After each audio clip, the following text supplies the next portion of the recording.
Service Commission has implemented numerous initiatives to enhance the quality and standard of funeral services provided across the state. Whereas the dedication exhibited by Larry Allen to the mission of the agency has significantly contributed to the protection of public health, safety, and welfare through the regulation of funeral service providers and establishments. Whereas the effort Larry Allen led to improve the educational opportunities and resources for funeral service professionals, fostering a higher level of professionalism and service.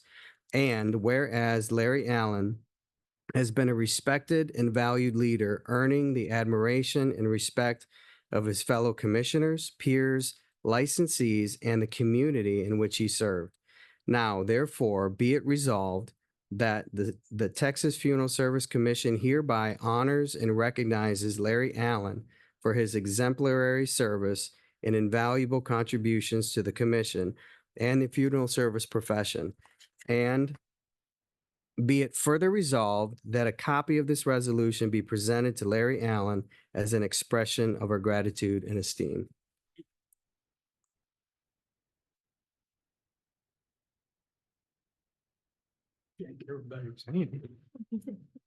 We also wanted to present this to you directly from the governor's office.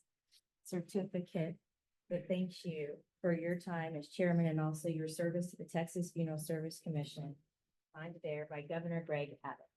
Thank you. Thank you. Appreciate it. Thank you, Eric. Thank you.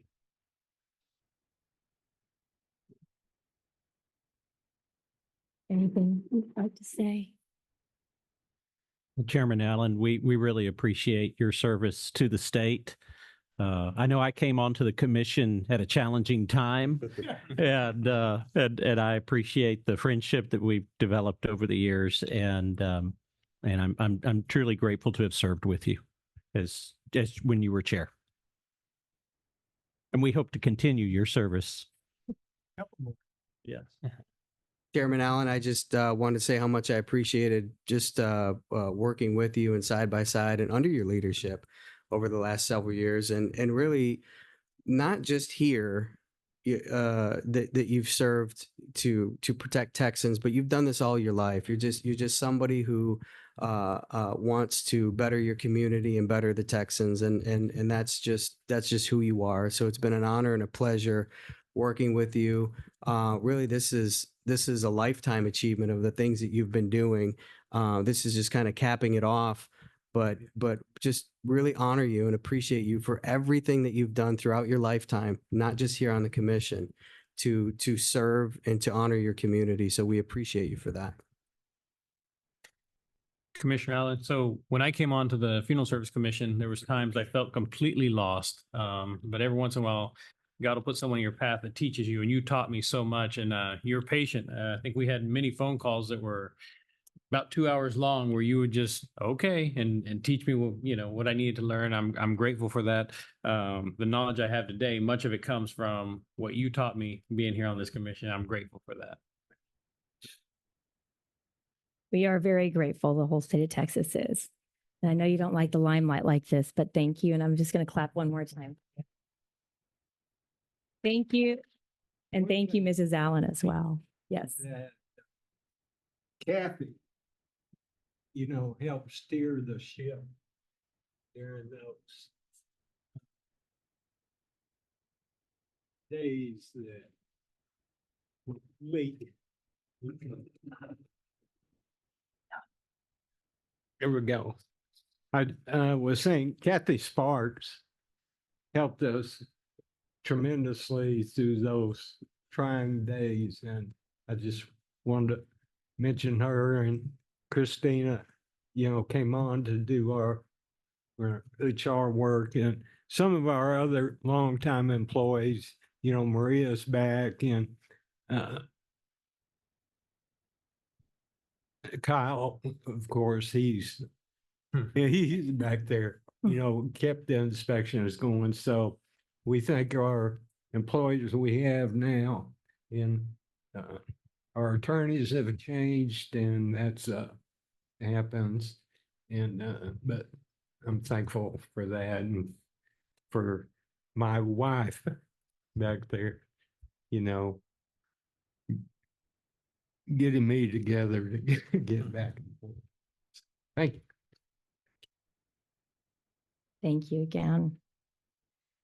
Okay, so we also, so for the interim executive director search report, I wanted to let you know we have received approximately 22 applications.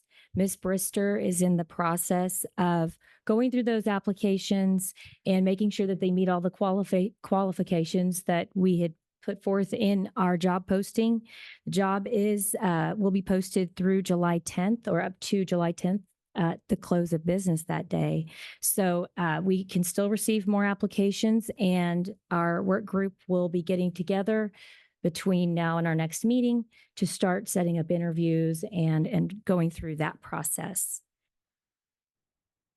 Does anyone have any questions about that? Okay. All right. That's what I have today. Like I said, we have a lot to cover, so we're going to move forward. Ms. Kemp, first, I want to say thank you to you and all of the staff. You all have worked so hard. It's just amazing to see how hard you're working with the bandwidth that you have. I appreciate your dedication, your late hours, everything that you all do. You really are a dream team, and we are so lucky and blessed that you work with our commission. So thank you for making that decision, because we know it's a choice, and we appreciate you all very, very, very much before I get into the quarterly report. So thank you.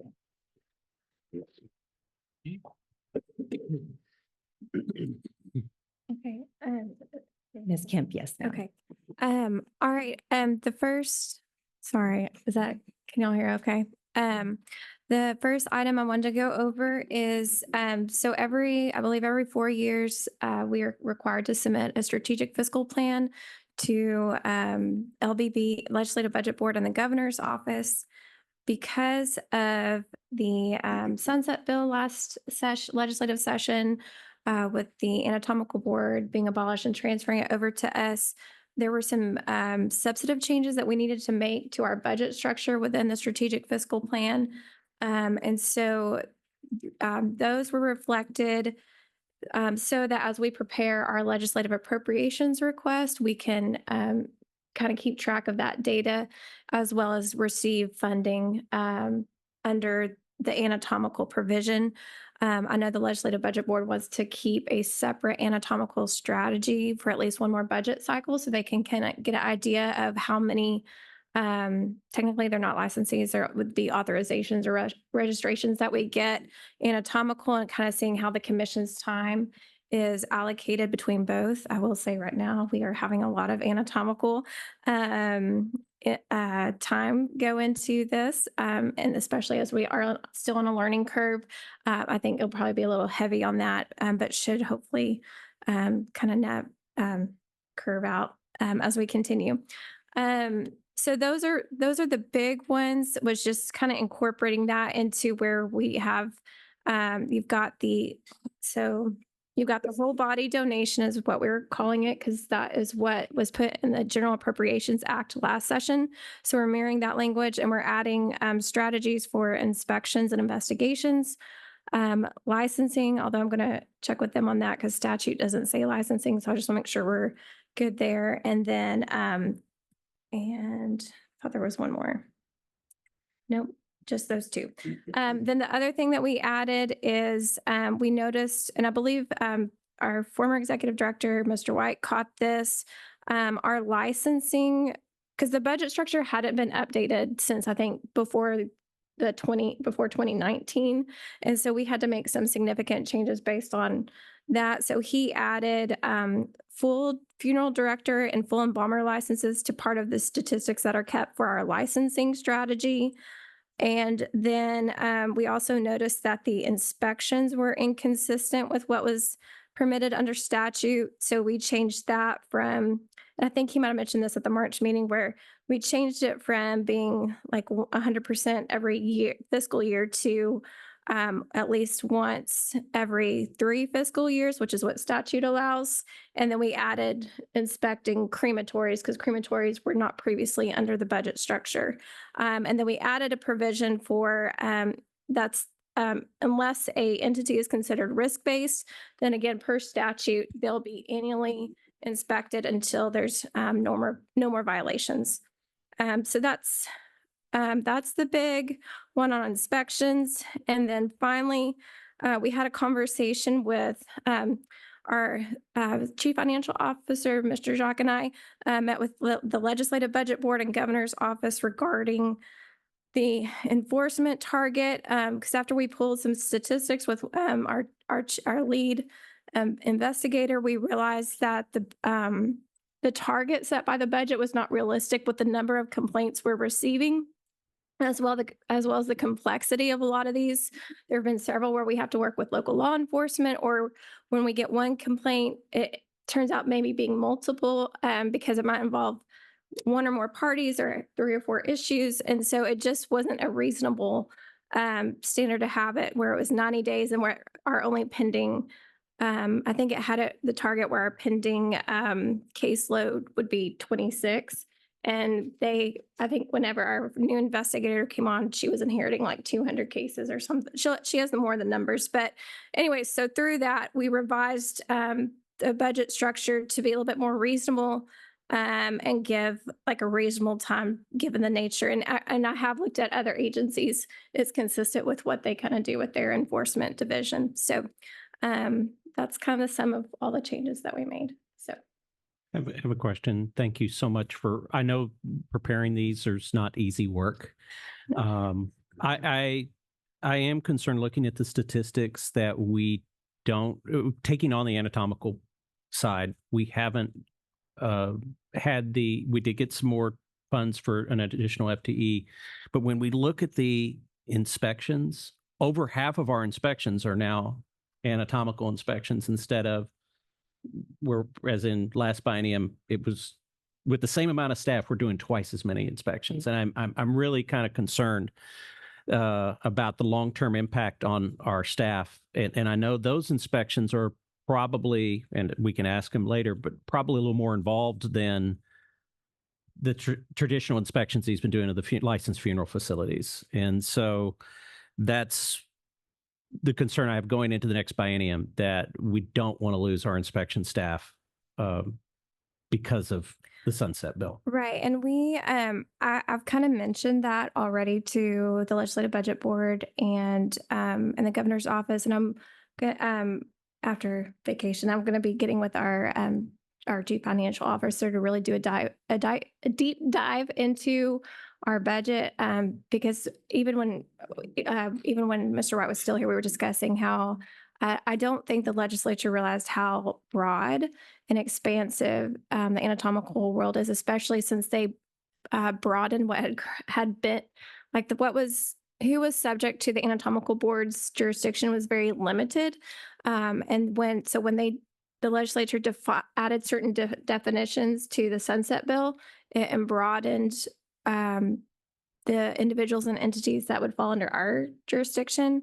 They weren't even, like when I mentioned some of this to the Legislative Budget Board, they weren't aware that some of these events were happening in hotels and convention centers. So I think it's going to be raising awareness, but that's already been my biggest concern because us chair tips recognize like our staff has been doing a great job. They are stretched thin, but couldn't do it without them. Everyone's been a good team player. So yes, sir. Thank you. I have a question.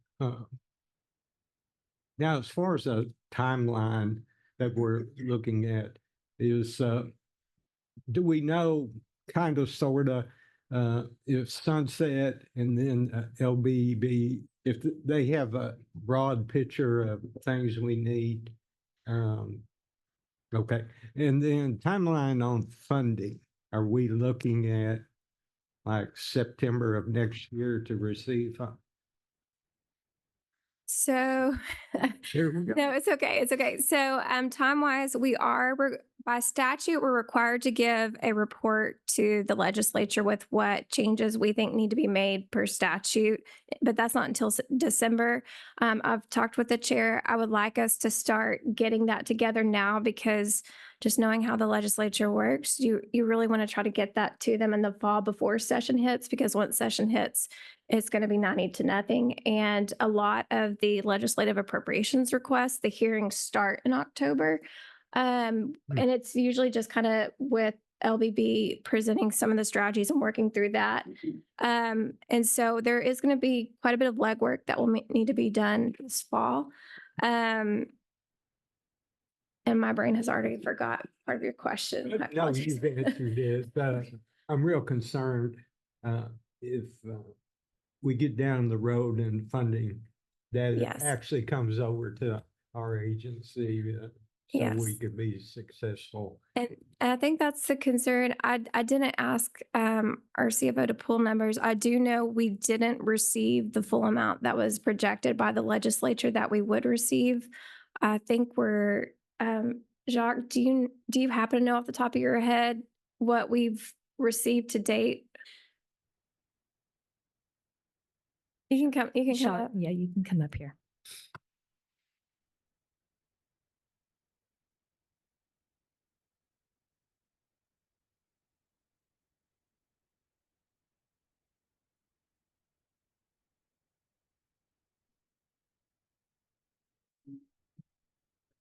Go ahead and sit a little closer. I don't know if the mic can catch you. You can sit down or pull it out. There you go. See if that works. Good. Hang on, Marie's coming. That one may be on over there, John. No, Then- she's gonna fall. She may- Mr. Noam Bama, maybe this one, this microphone might be working. Thank you, sir.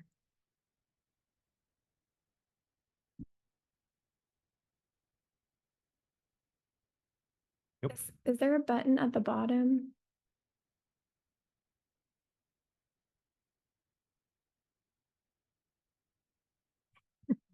We initially received in February the amount of $474,035. And we have been collecting some money. So far, we've collected about $18,000. But we have started sharing the expenses to pay those who are involved working for the anatomical board. And as of May 31st, we had already spent about $47,000 for salaries and other little expenses like travel for the inspectors. And we should have about $478,000 in that account right now. Jacques, do you know what the Appropriations Act had originally proposed that we would receive for anatomical? Was it 900? Actually, what we received was a partial amount from what it was supposed to be sent. Actually, I wasn't prepared for that question. I know, I'm sorry, I appreciate it. But we did not receive the full amount of money. We didn't receive it. Does it sound, does 900, do you recall if it was around 800 or 900 that the legislature projected we would receive?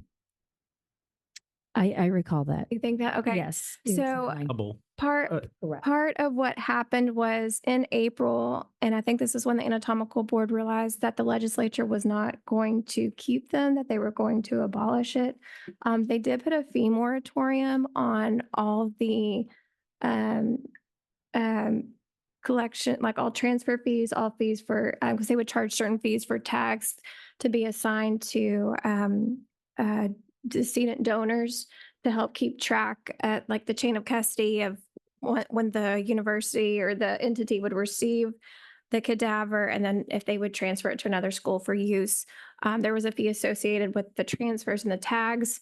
Because the board voted on it, part of that, I think we could not lift the tag fees. I know we did lift one of these. I have to go back in our letter because we did that. And so right now I know the anatomical board for us, since we haven't completely transferred authorization through their website, they are collecting some of those fees on our behalf and we'll transfer it.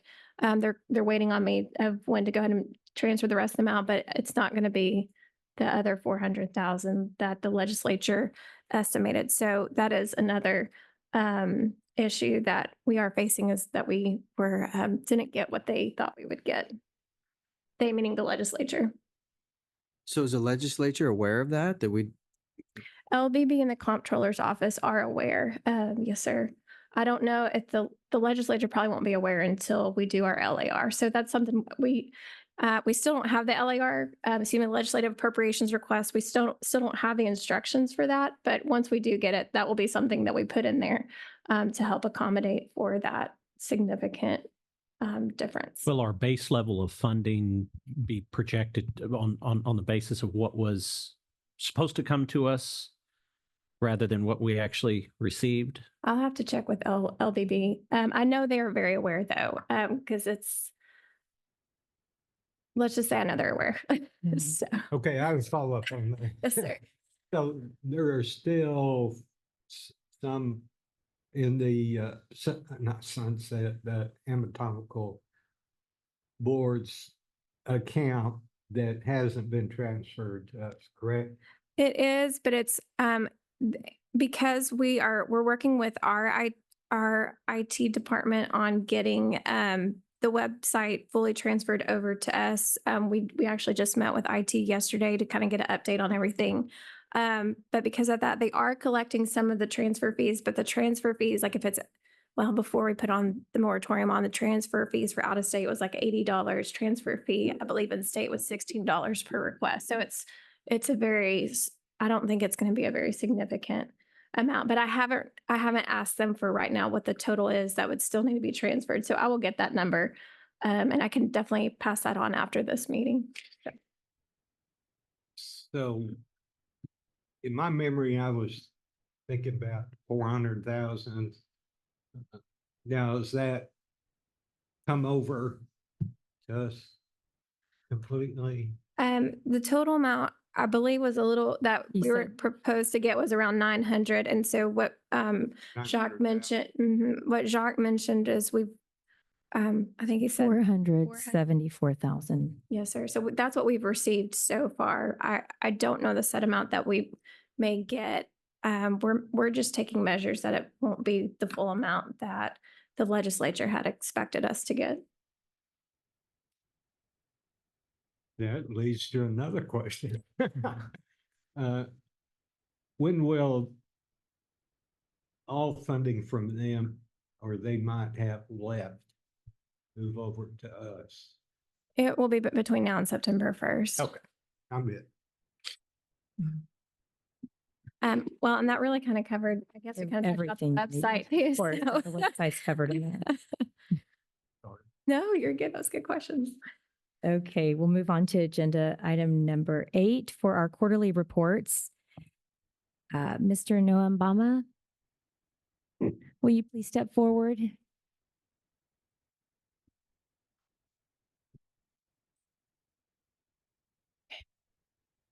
And if you'll speak loudly, we can hear you.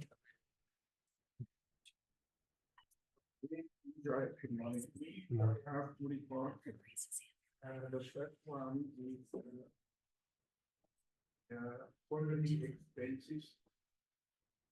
Yeah, talking about the debt quarter. At the end of the third quarter, we had already spent about 72%.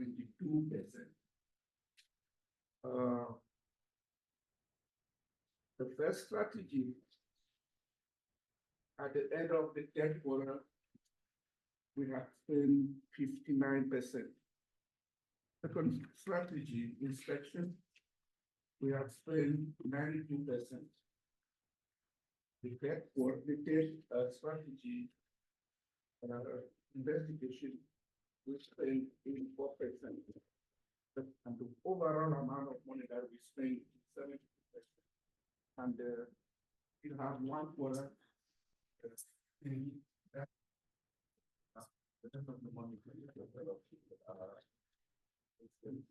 So the 28,871 category, is that the anatomical category?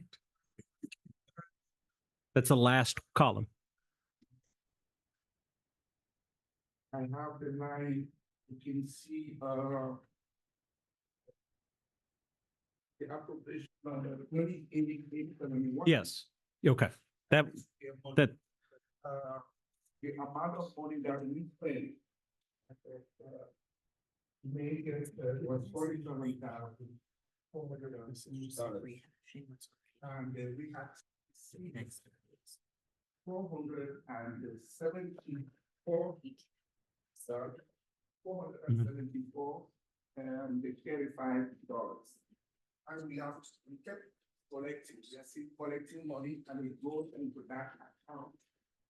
So as of May 31st, they had in their account, they had 460,776.5.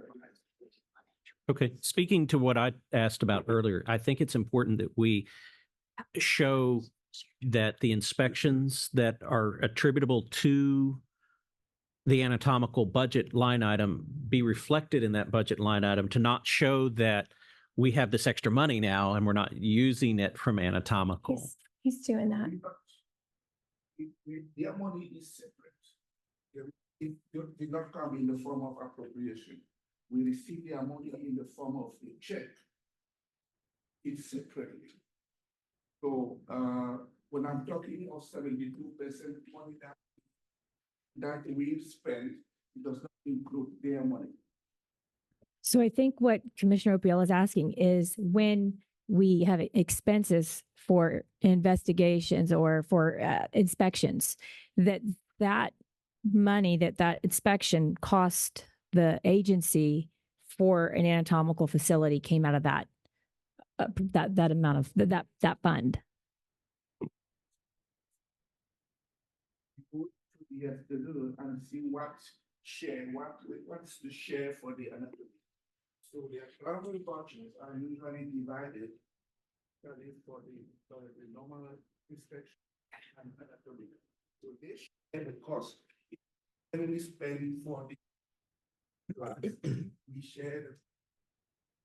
What raises my concern is that we showed through the third quarter 92% of our total annual budget being already spent for inspections, which would then leave virtually nothing left for the last quarter, and only 13% of our budget for anatomical actually being used for this year. And I just want to I know it's just moving it from one column to another, but I think these things Yeah, kind of matter no, to the LBB. Well, and Mr. Noah Mbama brought that to my attention about the inspection category, because that's when we started looking at making sure we were splitting cost of, since the inspectors were going between both.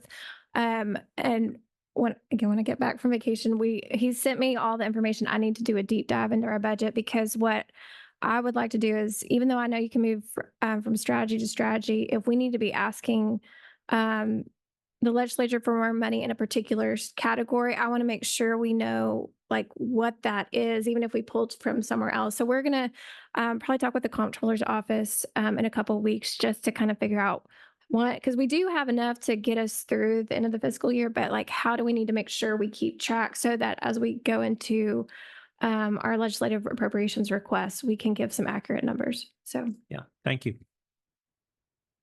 Thank you. The second report is just the quarterly report starting one. May the just the one that we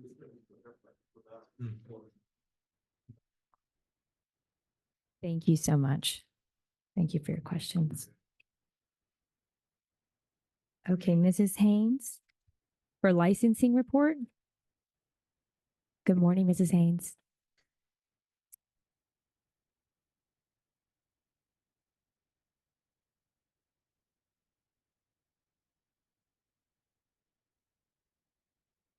Well, I'll just stop that. Send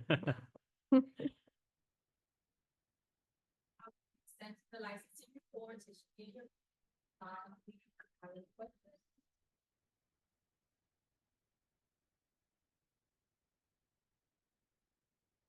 Is there anything you want to point out to us specifically or that you would want us to know about?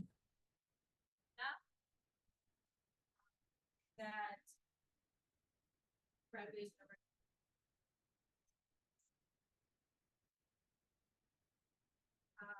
if probably have arm work. So that's a good sign. Yes, ma'am. That is a very good sign.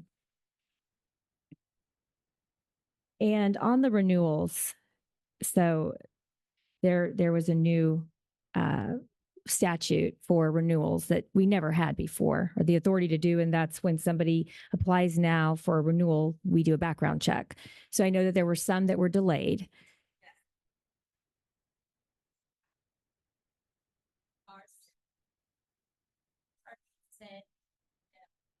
So, all the respective email during the time that we are putting the purchase in there, so they can go ahead and get that. So by the time that then we have all the information or but they're back. Absolutely. So when do you send those renewal emails out? Send it around bid, but 60-day prior? Mhm. But if somebody waits till the week before the expiration of their license, it could take a little extra time because of the background check now.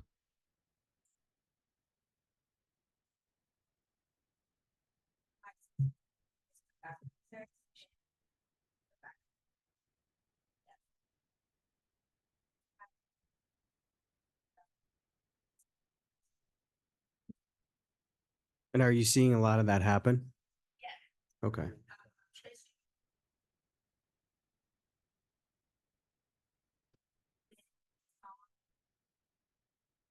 That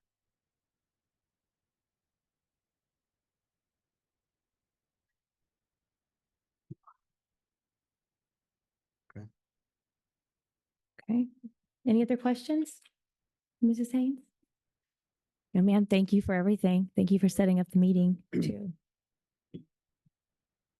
Okay, compliance and enforcement, Mrs. Rodriguez?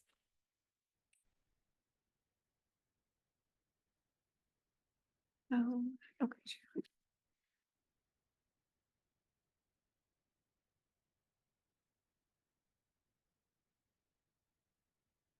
Good morning, Mrs. Rodriguez. Very good.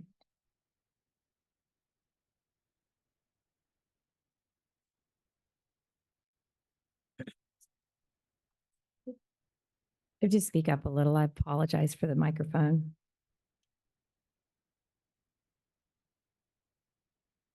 That I can answer? it is working. I do a good one. Are we seeing daylight in your office? Still the same. Okay. But with that said, we are putting procedures in place to help get like those complaints that are outside of our jurisdiction quickly moved forward, or those that seem to be a frivolous. And unfortunately, I think how many new complaints did you just receive in 1 week? Was it like 12? Mhm. And so it's just, we just are getting a lot of complaints and we have 1.5 investigators. So we're working, and I know a lot of them right now are waiting on me because my attention is turned elsewhere. So we're trying to get some procedures in place so that we can keep those moving. So Right, and that's a focus that we've talked about to make sure that we focus on that. Right after this meeting, it's going to be a big focus because we want to go into the next quarter and have these things closed out or in the process and a better a way of managing all of these, knowing that the workload's going to grow, after September, after legislation. So And I appreciate both of you working together, all of us working together to make sure we put policies in place that streamline these complaints. But it's a lot of work, and you do a very good job following up with the complainants and the facilities, and I appreciate that. That takes a lot of time. One thing that isn't, I'm sorry, that isn't reflected on here, and we've seen it, I thought before, what is the age of our oldest complaint that's still pending? Might have edited it. I don't know. I was trying to, she gave a lot of information and I was trying to streamline, so it may have been an accidental. Okay. But we can get that to you after the Okay. meeting and I can send that to everybody. So. Okay. Commissioner Opiola, is there a second page right behind you? Page 3. There, and then the next page, page 3. I don't think it answers. Yeah, I don't know that it directly answers the question, but at least there are still. Or is this just a historical? So that's more of a historical. We had Okay. Or- some of those statistics we had pulled together to show the Legislative Budget Board just why we needed to change our target because of what maybe have been fine in the past is no longer relevant. So You know, what that's showing is that we are, it looks like almost 6 times the number of complaints now that we did right. before. So it's you're eating the elephant one bite at a time, I know. But and I appreciate the work you're doing while getting more coming in to get that average date of completion. And both of our investigators are very thorough. Like they do a good job. And I know even before he left, Mr. White made the comment of how the complaints about not being able to trust investigators stopped whenever Ms. Rodriguez and Mr. Villarreal came on board. So y'all do have some very good investigators. We're lucky to have them. So Thank you. Thank you, sir. Thank you.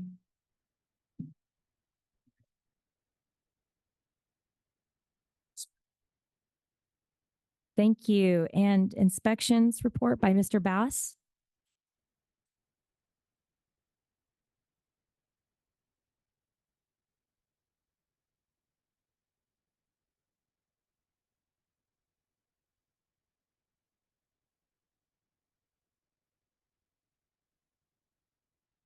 Testing. It works. Yeah. Good morning, Mr. Bass. Good morning. How has it been out there? It is hectic. Mhm. But it's what I do.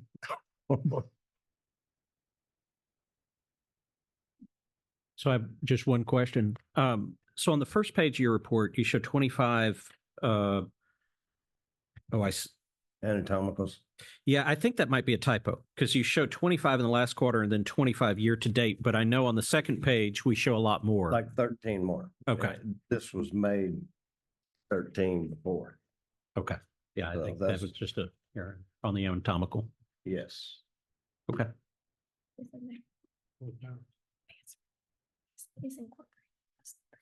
You do a lot of work, and I just want to always say I appreciate the travel that you and your staff put in, and encourage y'all to be safe out there because it's a lot of miles in one day.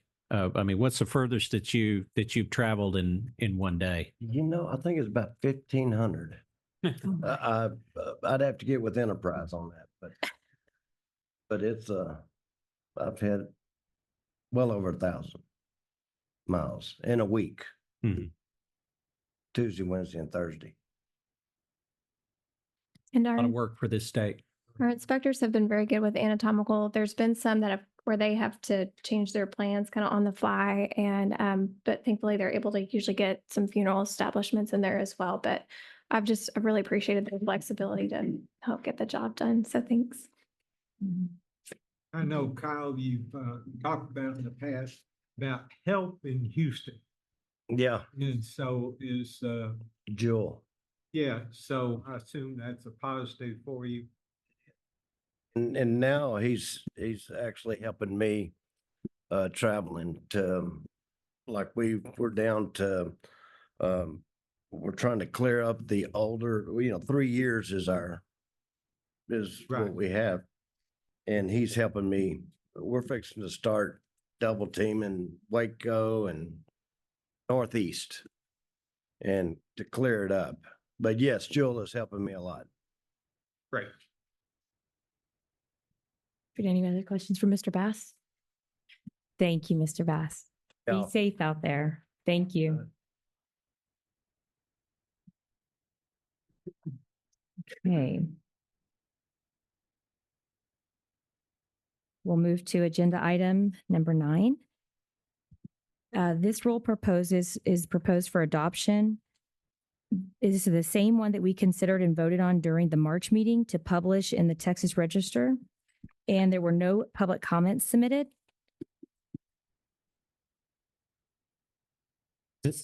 Madam Chair, or do you have something? No. I move to approve the following proposed rules for adoption. 203.55 relating to purpose of licensing provisions related to military service members, military veterans, and military spouses. 203.56 relating to military definitions. 203.57 relating to license fee exemptions or waivers. 203.58 relating to mandatory credit for military service. 203.59 related to an alternative method of licensing for military service members, military veterans, and military spouses. 203.60 relating to exemption from licensure for certain military service members and military spouses. And 203.61 relating to length of license and renewal. Thank you. I second the motion. Okay. Any discussion? Hearing none. All those in favor say aye. Aye. Aye. All those opposed say nay. The motion passes.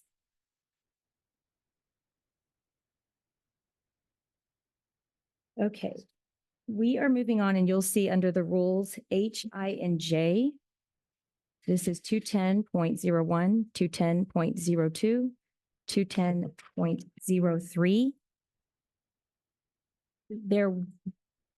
There was some updates on this that would be in your folders provided to you as well. So I'll just give everyone a moment to make sure you have the right documents in front of you. It would have been in the yellow folder.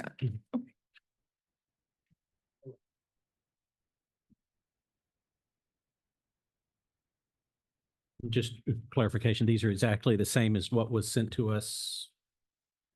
Yes. Earlier Sorry, I this had to week. think. It was either sent Monday, Tuesday. It's the Yes. clean well, you have both clean and track changes, but yes.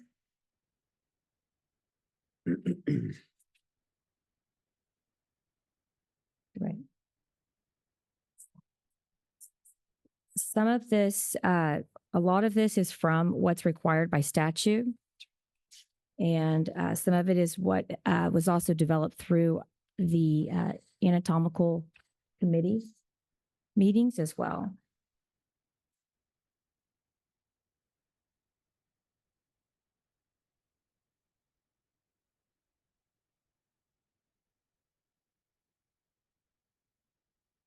Real quick, it was brought to my attention. So in addition to the rules, when we file with the Texas Register, we're required to meet certain statutory elements in what's called the preamble. And I forgot to include one of the statutory requirements that discusses whether the rules will adversely or positively affect the state economy. The state economy.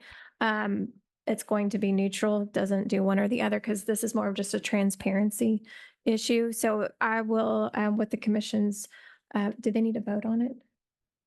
I think whenever they make a motion, if they'll just allow staff to do that one little cleanup. Okay. So I just need to add that in and with that motion, depending on how y'all want to do with the rules, I can put that in there before sending to the Texas Register. Thank you. So I'm a little confused on the agenda item because we have in our book an additional set of rules that we're transferring over, and that's not for consideration Sorry, today. that was the draft agenda. That's not the final agenda. Got it. Got that. Okay.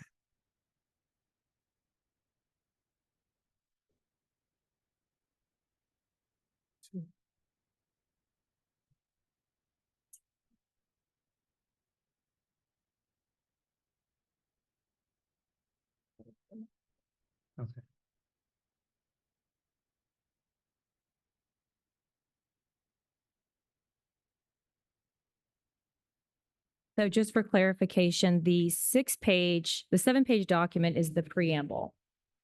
The 3-page document It's just the is what, language. right, exactly. And then we have the form. So it looks like, do we have a duplicate set here for 210.01? So there should be a clean version and one with track changes. The track changes showed what our state advisory anatomical committee, what their comments had been between what I originally sent to you all with this. And most of those I incorporated into the version that's before you now. Some were grammatical, some had a cleaner way of putting things. And so that should be in the version. So you can either see the clean version or the track change. Most of those were in the form itself, not necessarily the implementation rule. Got it. So I see that. So you have the track change here. And then the one that without it is the clean version. Yes, sir. Got it. And the clean version is what is in the preamble.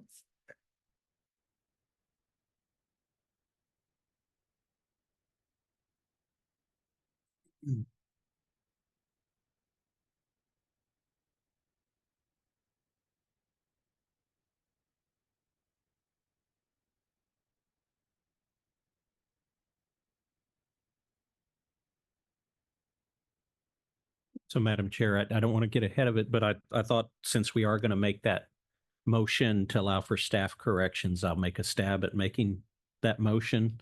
Okay. Um, you. I move to approve publishing for public comment proposed rule 22 Texas Administrative Code 210.01 relating to definitions, 210.02 relating to information provided to potential donors prior to making whole body donations, and 210.03 relating to a donor acknowledgement form, and direct staff to make appropriate changes that are necessary to allow them to be published in the Texas Register.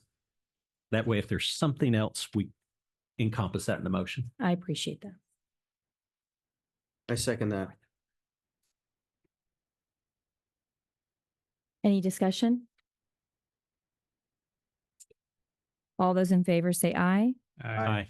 All those opposed say nay. Motion passes.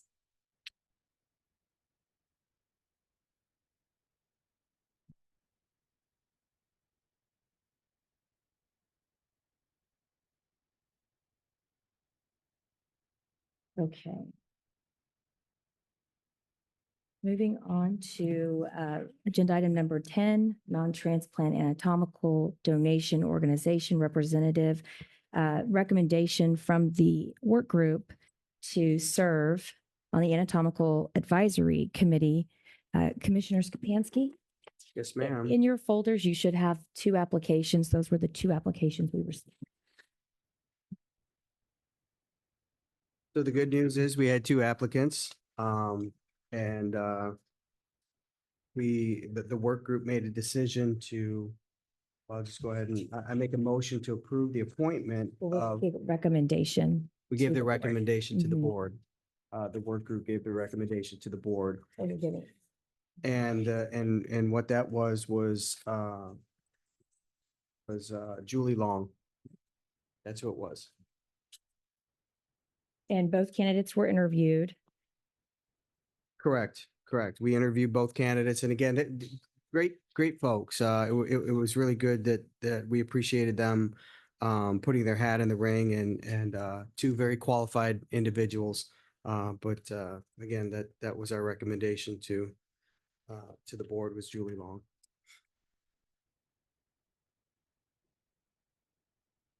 Does anybody have any questions? So I make a motion to, well, No. okay, I make a motion to approve the appointment of Julie Long to the State Anatomical Advisory Committee.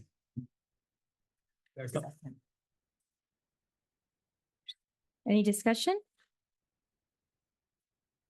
All those in favor say aye. Aye. Aye. All those opposed say nay. Motion passes.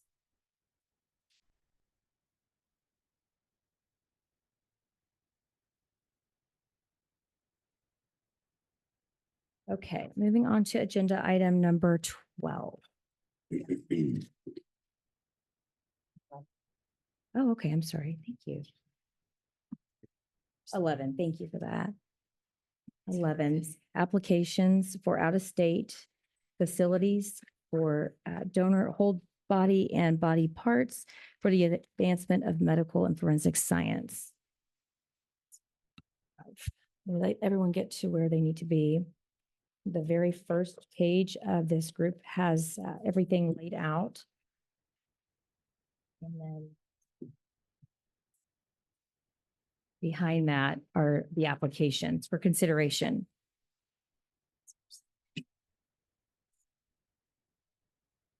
And just to be clear, staff is recommending the approval of all of the ones that are listed on these two pages. Not exactly. These are the we approved applications and we did get some in. There's also additional ones that have come in past the time for us to prepare for this meeting. I also would like to let you know that the committee, the anatomical committee, is meeting tomorrow, and they're prepared to break off into groups and work very hard on some rules so that we can get these rules implemented, which would supersede whatever we approve today and what's in that contract or the agreement that we approved. So this is the first step for the commission to review each application and ask questions. So, Madam Chairwoman, I had some questions for our general counsel. May we go into executive session for this, For legal advice. for legal advice? Yes, sir. We can do that. Can we?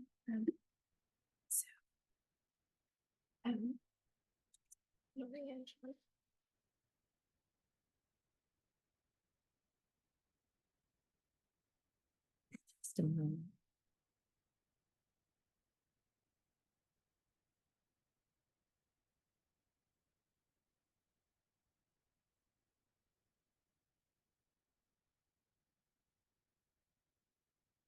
It is now 10:06 on June 27th, 2024. At this time, the board will go into a closed session pursuant to the Texas Government Code, Section 551.071, to obtain advice of legal counsel under agenda item number 11.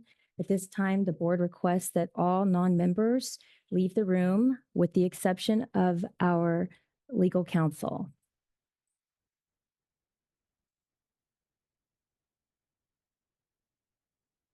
We probably also need to give Zoom.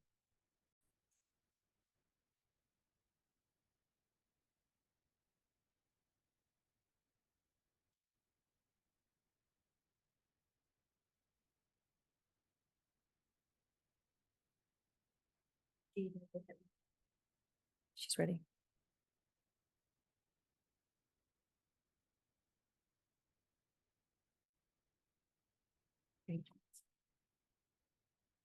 Oh.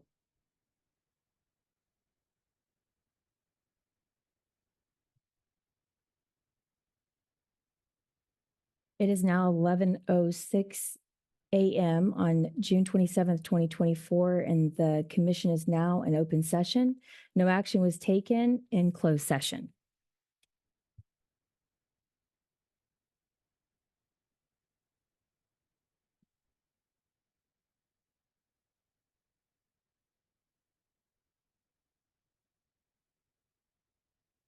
Okay, commissioners, we are on agenda item number 11 regarding the anatomical out-of-state applications.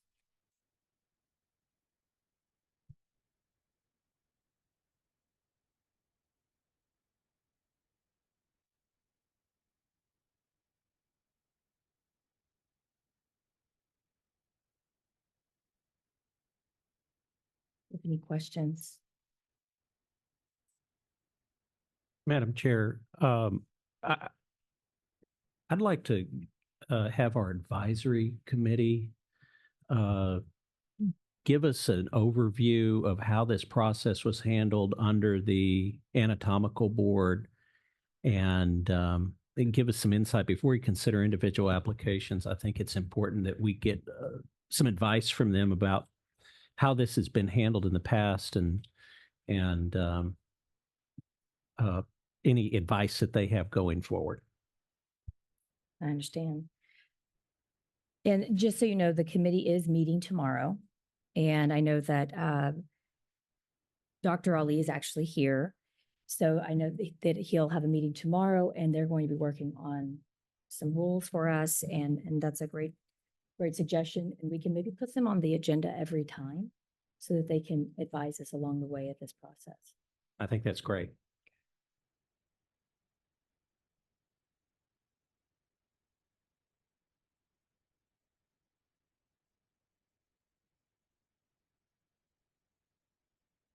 I didn't mean to put them on the spot. Yeah, no, of course. But we can do that. And then he can, in the future, be able to come, we'll have it on the agenda and speak, or someone within the committee to help us. Thank you. Thank you for that.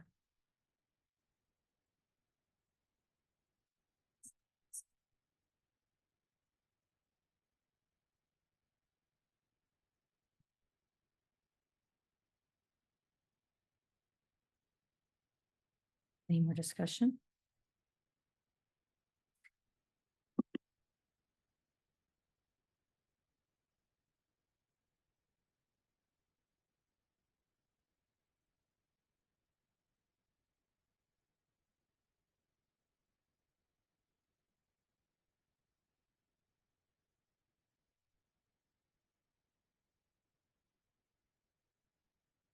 Hearing none, do I have a motion?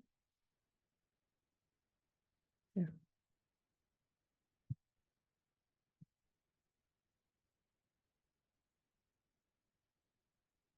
Madam Chair, Yes, sir. I'll make a motion that we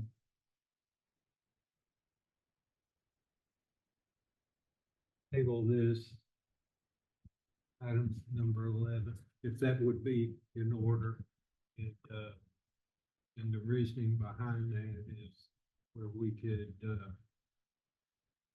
put some other steps in place that might be missing. Then we'll have, our next meeting, we'll have suggestions from the advisory committee of things we might need to add to the steps that we already have in place, but to help nail down several questions. Excuse me, several questions we have now might have come up between today and our next meeting. So that'd be my motion.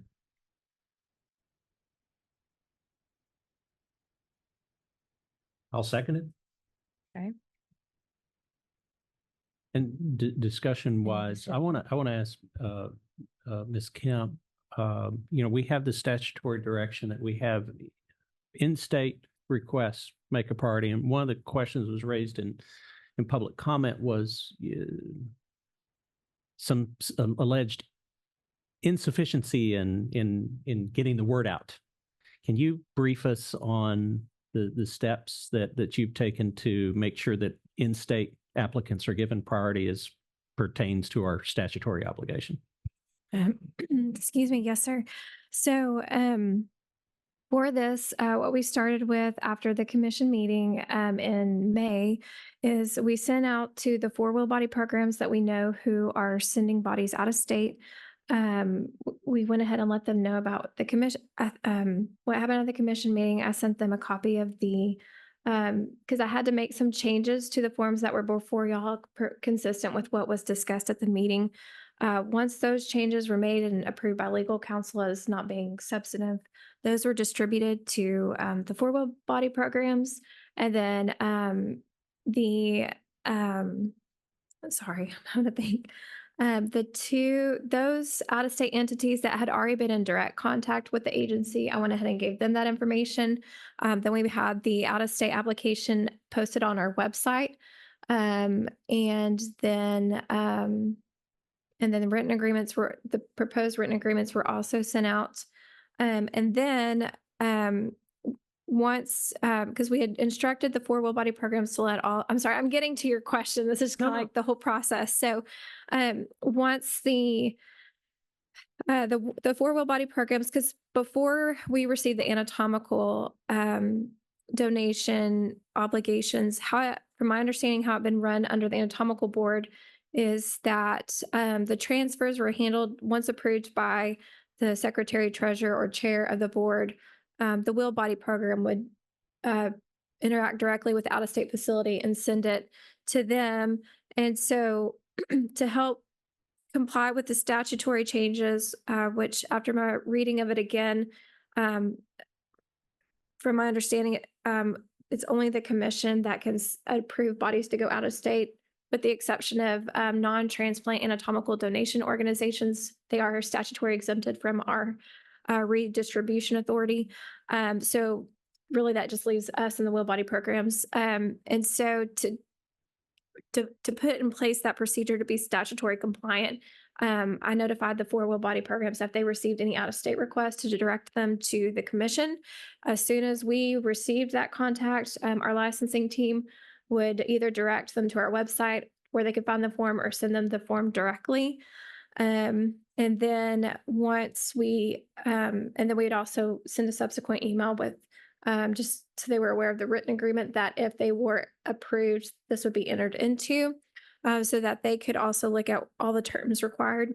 And then, so as we were preparing for the commission meeting, in order to ensure, because again, statute requires that, and again, you all are given the option to consider out-of-state requests, but before you are able to consider it, we have to make sure in-state needs are met. And under section, so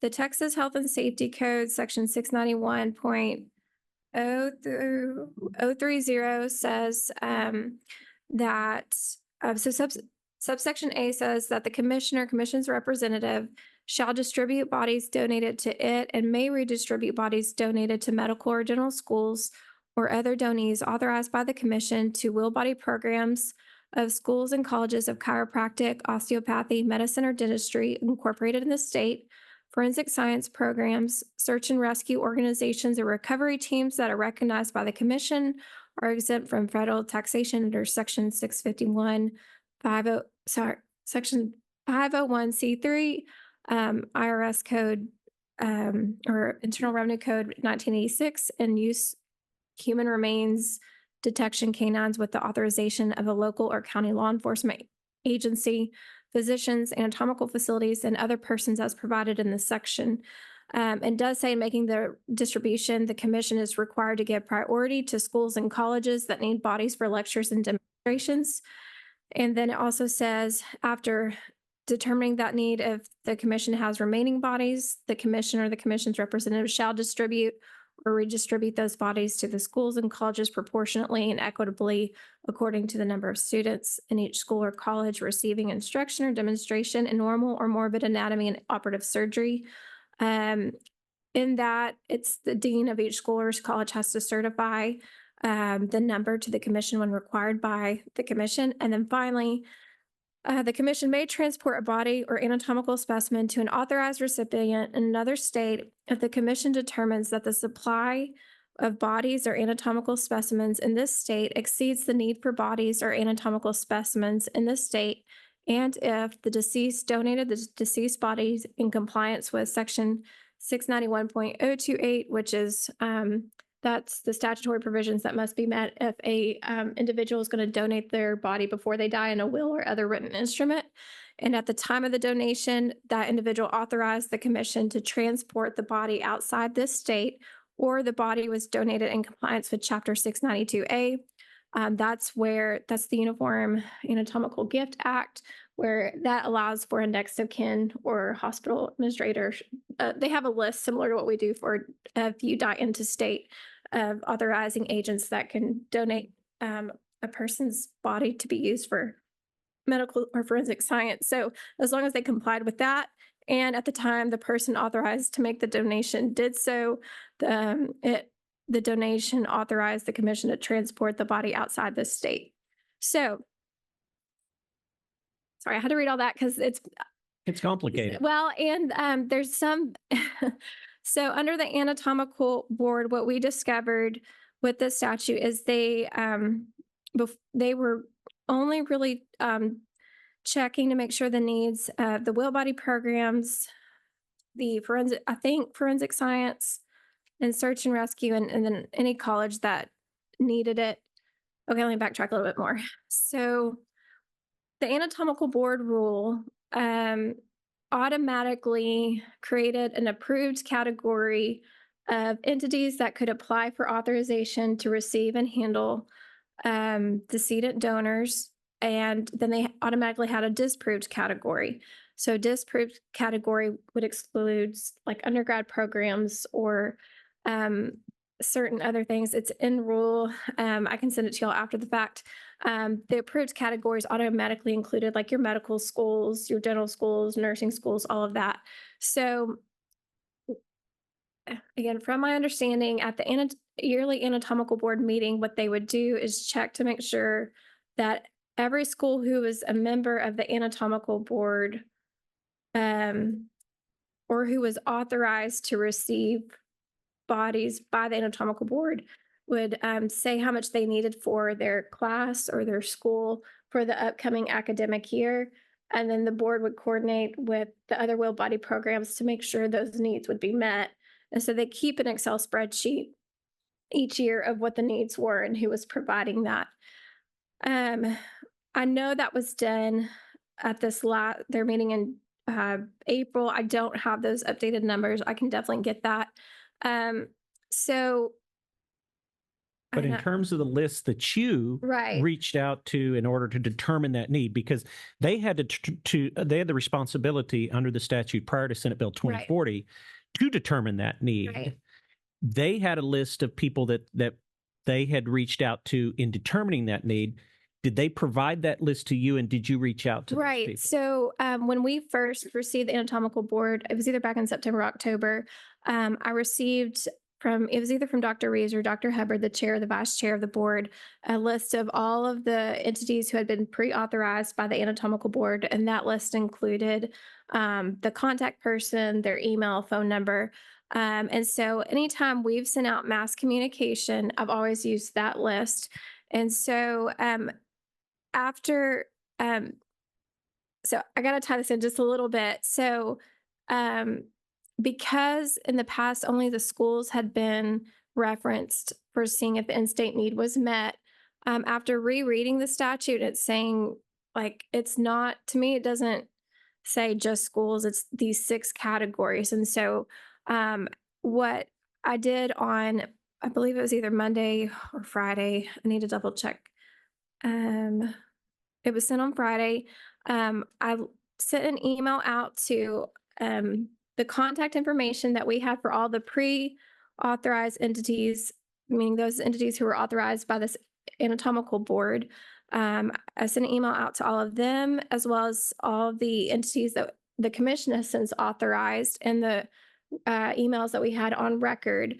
And the email basically said that it was brought to our attention that we had, that there were some wheel body programs that had more cadavers than they needed for educational purposes, and to email to make sure the need in Texas was met, if these entities needed cadavers from now until August 30th, to send a note to the commission by close of business on July 25th with a request for that included the contact information for the primary individual responsible for the event, the need, the type of training, education, lab, research, the dates of when the decedent donors would need to be received by, and the dates of use, like the course of the lab, and then the facility in which the cadavers will be used, because some of our authorized entities have more than one location, and the number and type of cadaver, whole body, or anatomical specimen needed. So that, again, that was sent to everybody who we had on record, both pre-authorized entities and entities we've since authorized. And from that, I did receive 3 responses. Now, granted, this was really just for the urgent, because of the out-of-state applications we had, and this is really just for if this has come up since, like your normal, because a lot of them might use private sector, they don't need will body, or specimen from will body. So this was to kind of just make sure with that before we, if the commission so chose to authorize out-of-state entities and send bodies out of state, it was to make sure that we were meeting our statutory requirement of ensuring that needs in Texas were met, especially from those groups that were not considered at the anatomical board meeting for schools and colleges, such as your physicians and other anatomical And they still facilities. have until July to respond to that request, right? Yes, that's correct. Okay. And I think I think I probably meant to put a different date. Anyways, so in response to this, I did receive emails from three entities. One I spoke with over the phone, and I just, because of how the anatomical board had been operating, it was mostly handled between school and school. I just, after rechecking statute, it does need to get commission eyes in order to redistribute. And so that gentleman was asked to go ahead and send the request to UNT to make sure, or whoever he was using for a supply, to make sure they had what he had, but to copy to copy us in it, so that we knew as we moved forward to address it at that time. So I don't think he needed it until August. There is another entity that will need cadavers in August, and they sent that to us. I think they need a certain, are you wanting the specific body part? no, Okay, I okay. was just trying to ascertain what steps we're taking to meet, now that that obligation is on us, Right. that we meet that statutory obligation prior to sending bodies out of state. Right. I mean, as the Texas Funeral Service Commission, I think you've done a good job of reaching out to people in addition to those that were reached out to by the board when they had that responsibility. I do have one more, just one more, because it Yep, go affects ahead. us. So one of the third one that did contact us was a school that said they knew they would need cadavers in September, but they wouldn't know until August what that number would be. And so that was one of the recommendations I had made, is that if the commission was going to take action today, not to consider any applications from out of state that were for bodies to be received in September, because we would not be able to meet our statutory requirements now of what the in-state need in Texas would be in August. Since we even have one school that they don't even know what they would need until August. So Thank you. Thank you for explaining this. I know this is complicated and it's Very difficult for even us to really get our arms around all of this. It was in Senate Bill 2040 and meet that obligation. I seconded former chair's motion because I think we're maybe putting the cart before the horse a little bit in not knowing what all of our need is within the state, and I'm worried that we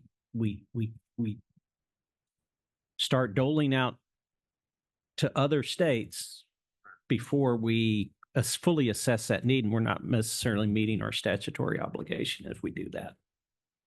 Go ahead, I'm sorry. The date, I didn't add a date to that motion. We're thinking So September meeting, or that's usually we meet in September, or do we need to wait till then, or do I need to add anything? It's just a general Perhaps. table. Maybe just a meeting. I don't think we need to specify a date. Whenever it is taken up again, it'll be on the agenda to give notice to anyone that's interested. And I'm sure the commission will continue to communicate to those interested parties as well. Okay, I'm good. So would we amend that motion to postpone the consideration of the agenda item number 11 until a later date? I think it's covered. in Yeah, I the think first. what I said covered. I think Okay. tabling or taking no action on the agenda item is sufficient, but any of those terms. Okay. Okay, so we have a motion on the floor by Commissioner Allen and a seconded by Commissioner Obiella. Any more discussion? Hearing none. All those in favor say aye. Aye. All those opposed say nay. Motion passes.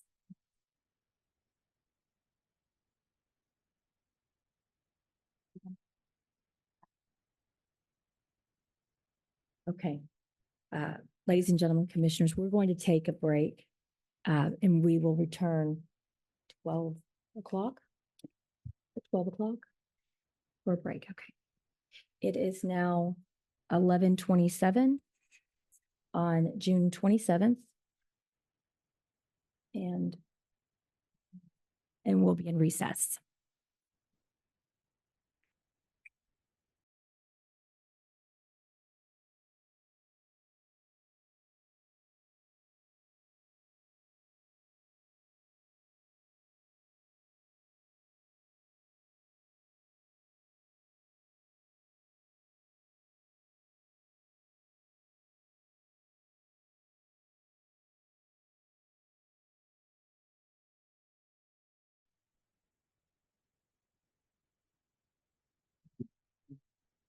Okay, Maria.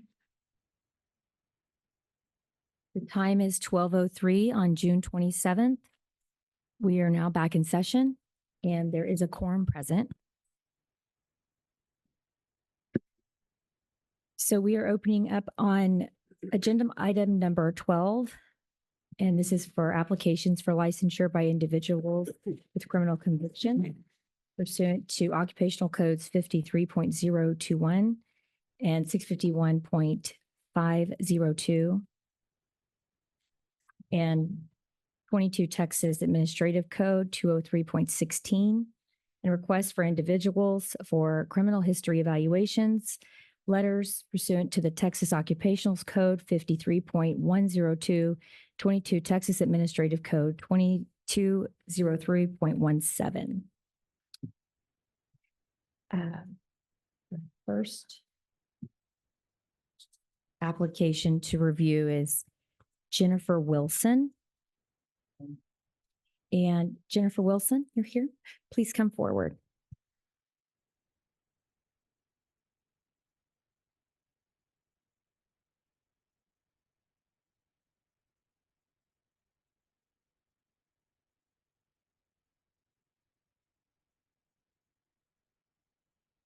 Hello, Ms. Wilson.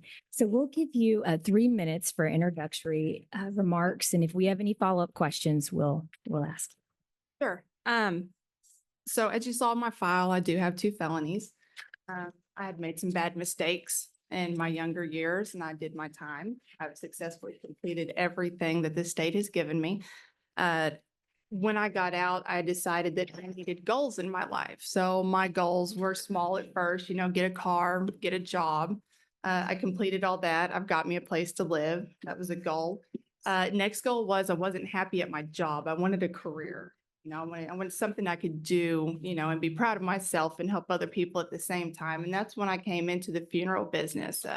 My grandmother had passed away and the funeral director there was so kind. And I was like, I could do this. I can help people. And I started working there in 2002 in November, and I've been there since. And I thoroughly enjoy everything I do. My family's proud of me. I'm proud of myself.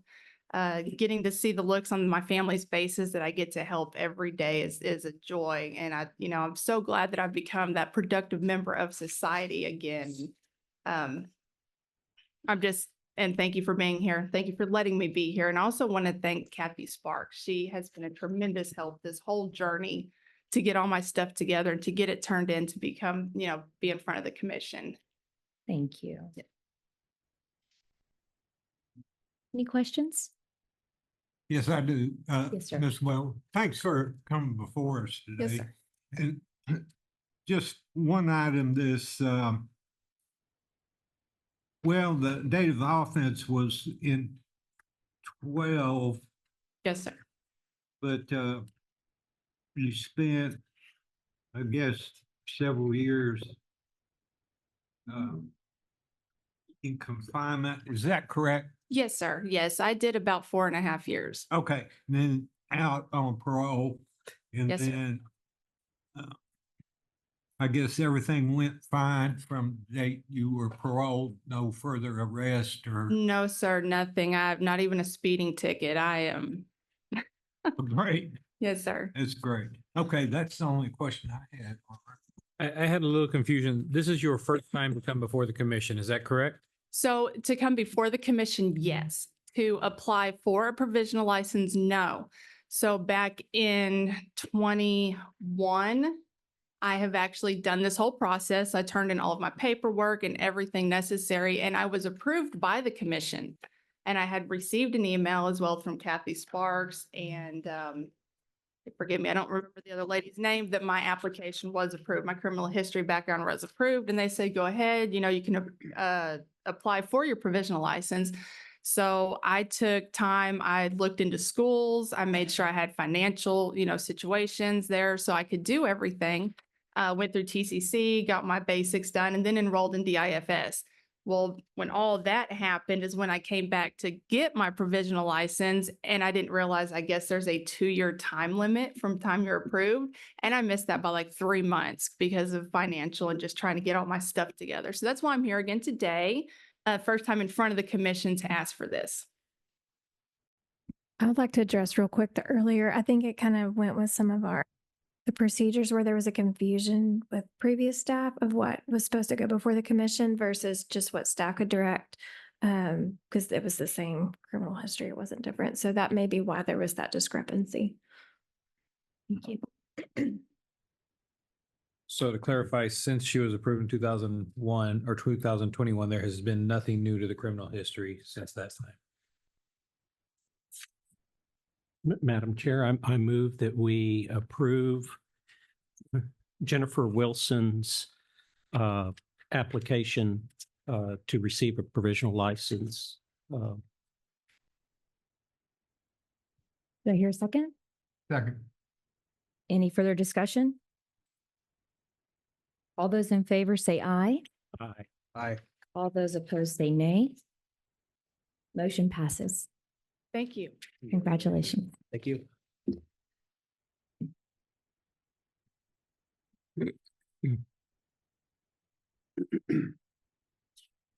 Okay. Next is Crystal Harris Hernandez.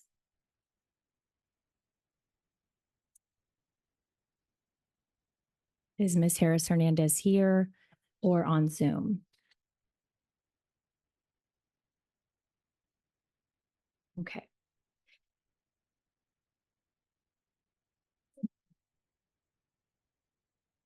Okay. She's not with us today. You do have her application. Sorry. Pardon me?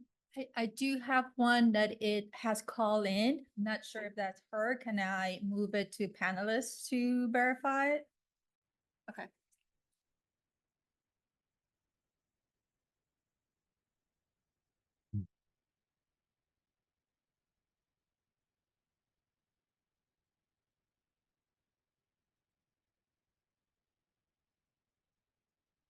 And if we can ask them to see if they are the applicant.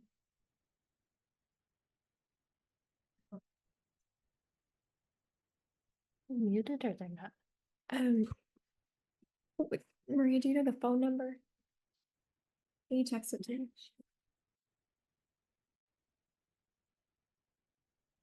What we can do, maybe we can try to get that person on the line.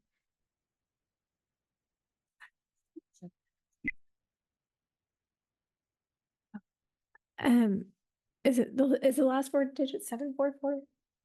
Yes. The individual who is on Zoom with the phone number ending the last 4 digits 7444. If you are, one of you could unmute yourself and just identify. We're trying to determine if you are Miss Crystal Harris Hernandez or not. 7 what? 074. Oh, my apologies. Last 4 digits 0744.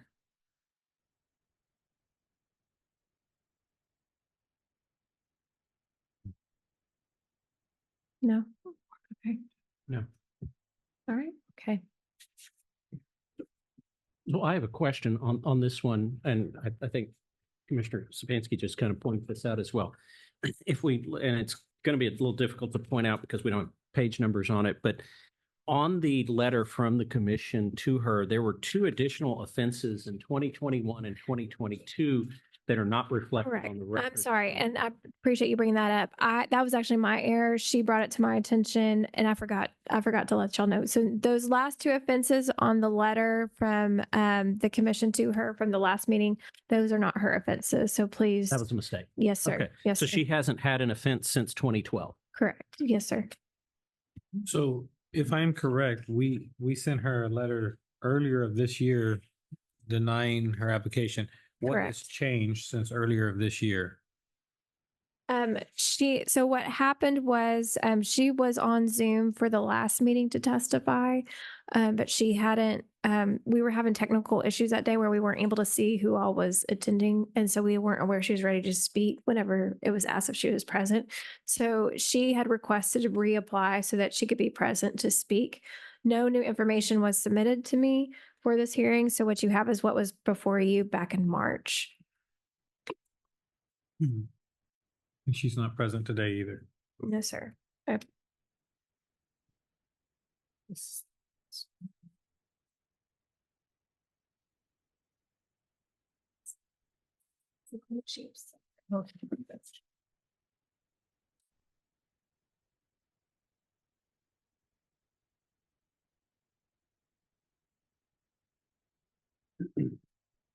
Being that there's no new information, I move that we deny Crystal Hernandez from receiving a provisional licensing at this point. Motion by Commissioner Brown. Do I hear a second? Second. Any discussion? Just to clarify, she's not on the line, right? Correct. She's not on. Okay.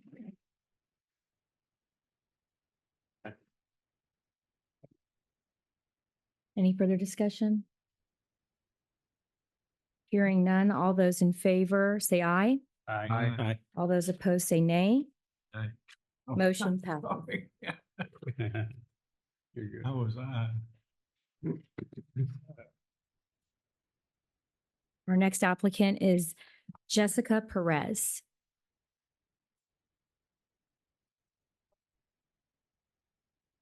And Jessica Perez is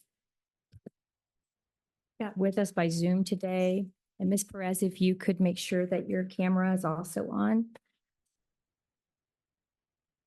We'll give you 3 minutes for a little introductory, and then we'll ask any follow-up questions we may have.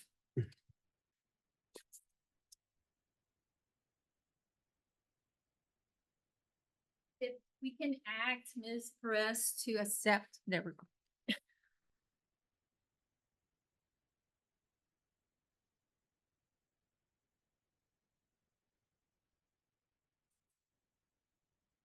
And then Ms. Perez, you're also on mute if you want to unmute yourself.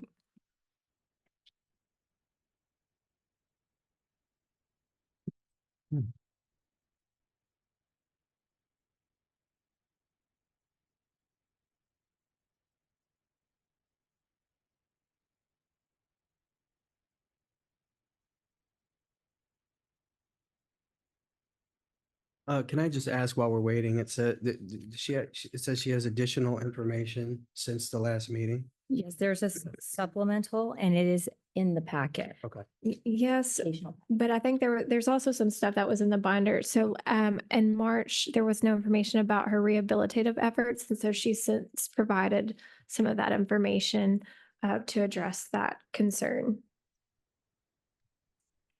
Hey, can y'all hear me? Yes, ma'am. Good afternoon, Ms. Perez. Hi, good afternoon. I apologize. That was tricky trying to get it set up so I could talk. So I do live in a sober living home. I've been here for just at 2 years now. I've been clean and sober for 3 years. I did have I do have a drug charge on my record, but I also have a little boy that's out there waiting for me. And so I'm getting my life together on level that I didn't know was possible. I haven't had any mess ups on parole. I haven't had any mess ups in the sober living house where I live. I'm trying to get getting my life back on track. And this has been a dream of mine since I was about 13. I felt like this was my calling, and I would love the opportunity to be able to prove myself.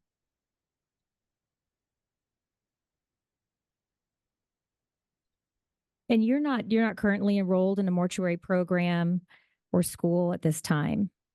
Is that correct? Yes, that is correct. I'm working with vocational rehab, and they agreed to fund most of my schooling. And I was here in March at that meeting, but I don't know what happened with Zoom. I don't know what's going on. I was there from beginning to end, and I don't think y'all knew I was there. But vocational rehab says that if I get denied this time, that they're not going to fund for this, and so I would have to seek an alternative route. But they're willing to fund if I can get an approval today. And so I'm supposed to start school in August if I do get approved today.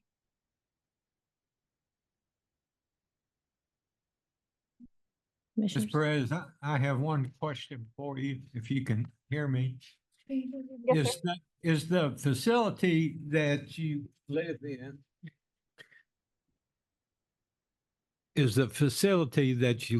is that a requirement of any probation or parole? No, sir, not at all. I did have a stipulation of my parole when I first got out of prison was to go to the VOA for 2 months and then do 6 months of their aftercare, and I successfully completed both of those. Another stipulation had been 6 months at IPTC, and I successfully completed that. And here I came of my own accord, and they've become my support system. They've become has a big hand in helping me get my life together. Okay, one other follow-up question is you completed your parole requirements. Is that discharged from that? No, sir. I won't be discharged from that until November of 2025. But as to date, as far as like right now, I've never failed a drug test. I've completed all of the requirements. I'm caught up on my payments. I'm doing everything that they require of me. And there's no hiccups in it whatsoever. Okay, thank you. That's all I have. Yes, sir.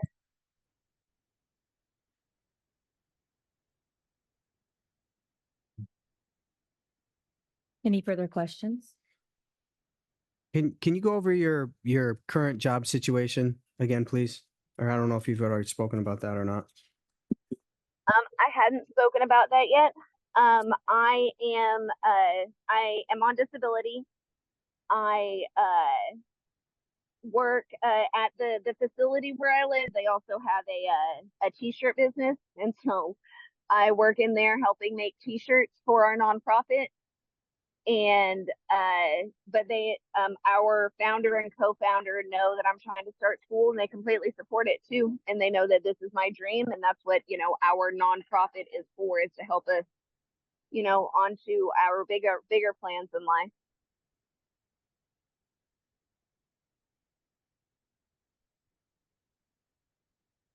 And how long have you been there? 2 years. 2 years.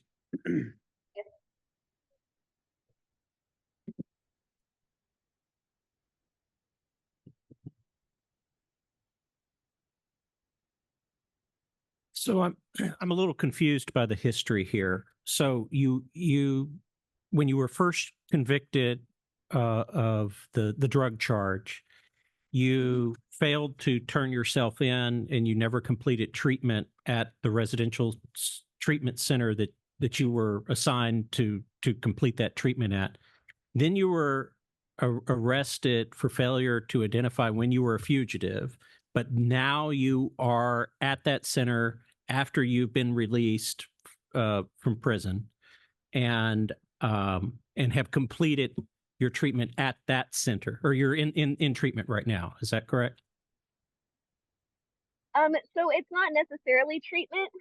We are a sober living home, or the facility where I live is a sober living home, absolutely. And I do attend NA, but it's not court mandated that I attend here. When I initially got the charge, they sentenced me to 10 years probation, and I guess I wasn't ready, and so I didn't get my act together. I went on the run and was on the run when I got the failure to ID charge, because I had also just found out I was pregnant, and I having that baby changed everything. And so after I got the last arrest for the failure to ID, that's when I really stepped it into high gear, because it's not just my life that I'm playing with anymore. I've got a little boy now. So Thank you. I didn't quite understand how you got where you were. So thank you for explaining that. yes, sir. So I'd like to make a motion. I move that we approve that Jessica Pettis may receive a probationary provisional license subject to completing parole and having no new charges, and provided that she has successfully completed all other license application requirements. If the applicant successfully completes the term of the probationary license with no violation, the commission staff may issue the applicant a regular provisional for full license as long as all other requirements are met. The interim executive director is authorized to enter into an agreed order with the applicant reflecting the terms upon by the commissioners. I'll second it. Hang on. I do have, she's not a provisional. She's looking to be considered to go to school. Okay. Right. So she won't be in the provisional program till she gets to that. So To be eligible to apply. right, She she's applied, but she's then not she might have to come through this process again. Mhm. Okay. Withdraw my second so he can I'll withdraw his motion. my motion as well. And I think I'll need some legal advice on how to state the motion. So this is a request for a criminal history evaluation letter. So Okay, so this under rule 203.17? Yes, sir. yes. All right, let me make this motion then. I move to approve that Jessica Pettis is eligible to apply for a provisional funeral director. Do we know what she's applying for? Jessica, I don't think I have that. I know you're seeking to go to school. Did you have a particular eligibility for provisional license of funeral director or embalmer, Or both? or both? Yes, a dual is what Okay. I'm after. Yes. So let me just start over. I move to approve that Jessica Pettis is eligible to apply for a provisional funeral director / embalmer license. Second. Any discussion?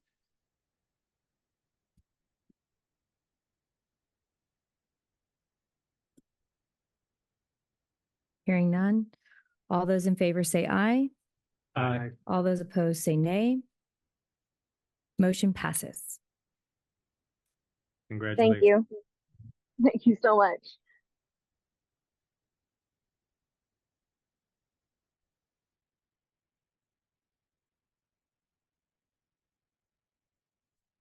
Okay, now we're going to look at Ms. Sharik Thompson. Is Ms. Thompson with us today? Mr.? Mr. Apologize. And which rule is he falling under? He's under 203 point. The rest will be under 203.16. 1-6.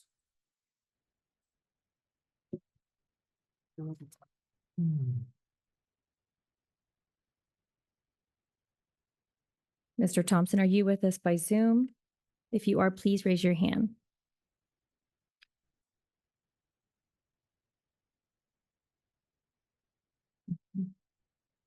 Okay. And just to clarify, this gentleman was it in September that we voted? Yes, he was the one that at the September meeting, there was one question that has been left unanswered before, like y'all were about to vote, and then there's a miscommunication on my end on the legal question that needed to get answered. So since then, and I'm trying to find it, his attorney drafted a letter to explain why one of his convictions did not violate parole, and it was due to the date. Here it is. It's kind of towards, I guess, the middle of the packet. It is dated February 29th, 2024. And it is because the felony probation was for an offense that occurred on June 5th, 2018, but his probation did not begin until October 10th, 2018. And so because of that, the violation that occurred in May didn't affect his probation, since the probation hadn't officially started at the time of the other conviction. And so his parole had not been violated. And that had been the only pending question at that time. I have a question about this, After the third white. on page 2 of his criminal history there. The sentence for the offense will be completed October 10th, 24. So was that what you were talking about? Ooh, I would have to go back. It was either that one or one of the ones before it. No, I know what I'd have to look. Anyway, so is he on parole, probation? Mhm. Since we're It not, appears he's on, from what I can tell from the letter, because that does reference that particular offense in 2018. It appears he's on felony probation for a period of 6 years. And while he committed the offense in May of 2018, his felony probation didn't begin until October 10th of 2018. 6 years from that is this October in 2024.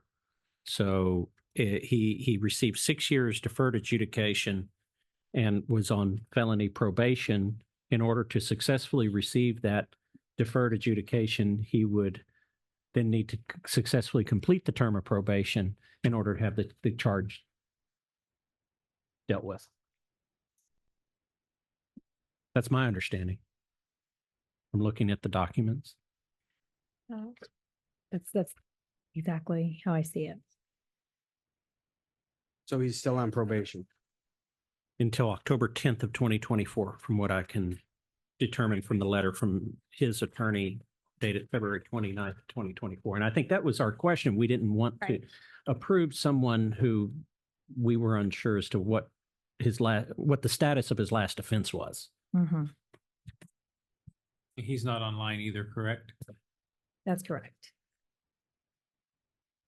And I had not received any communication. I mean, he was notified about the meeting, but I had not received any communication. And this is talking about a provisional? Yes, sir. All right. I mean, at best, it would be a probationary provisional because we would want to make it subject to him successfully completing the term of his probation. I know it's just 3 or 4 months from now, or I can't do math in my head, but yeah, 4 months, right? But quickly is Do we? somebody. For in consideration. In your, it was in the. Manila. That maybe it was in the- Gentlemen, just so you know that there was a guideline for the Manila folder that, It was in the yellow folder. the yellow folder. It should be the last The last one, it kind of plays out what you use for consideration.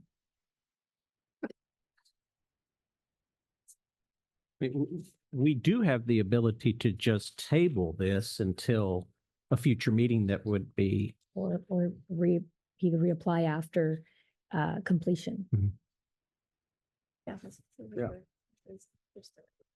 Okay. Application. Yes, that is a possibility. It's I move that we table the application of Sherrick Dion Thompson at this time. Second. Any discussion?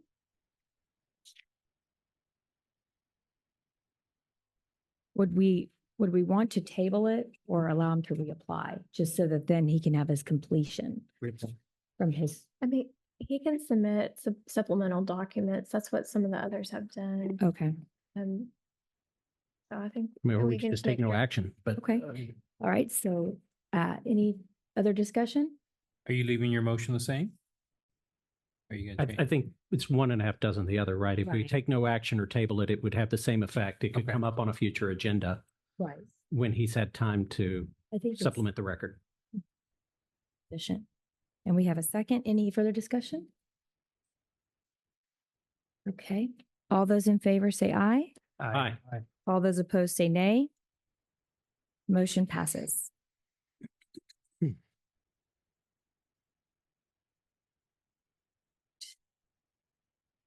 Okay. Brian Blakely. He's in the room with us, I believe. Mr. Blakely?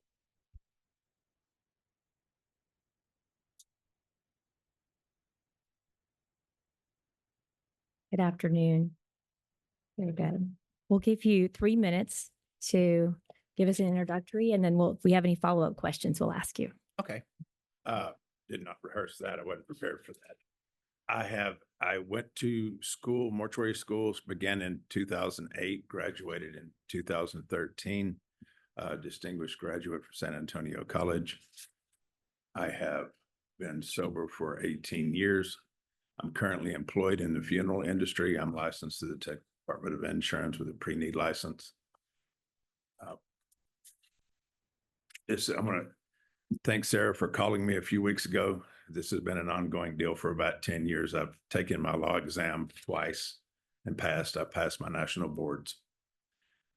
I've talked to Kathy Sparks multiple times, never met her. This is something with my insurance license as well. It's not real fun reliving all of this stuff and submitting it to the state. Just something I'm not looking forward to. But I had it in hand at the office, and when Sarah called us, I have this, I'm ready to make a move on it. So I submitted my application. I'm here today to move forward with this. Okay. Thank you. And so you said you do have a license with the Texas Department of Insurance, Yes. and you did go through their background check and fingerprints as well.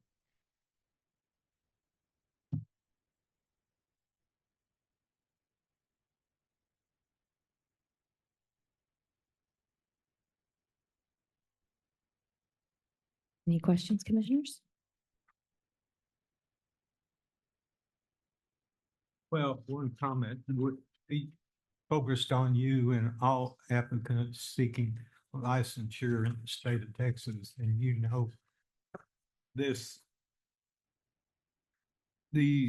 comments that we normally say to everybody, that it's a sacred thing to seek licensure in the state of Texas into the funeral industry, that it's one of the most critical things that happen, as you well know, in people's lives. And so this board does not take this lightly, and that's our duty to the state of Texas and the citizens of Texas, that we make sure that we protect the citizens. So I appreciate your candor and your background, and I know you will take those words and the sacred steps that you're seeking to serve in that profession. So I appreciate you coming forward, being here. Thank you.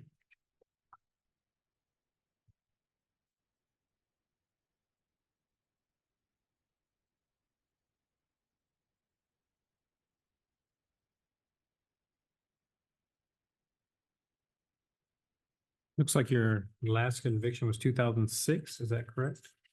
And no issues since then? 2 speeding tickets. 2 speeding tickets, all right.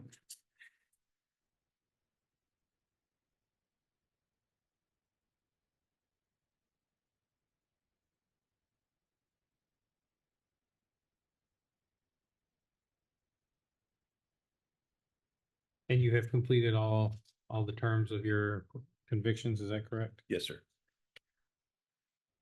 Those were completed in, I believe, 2011.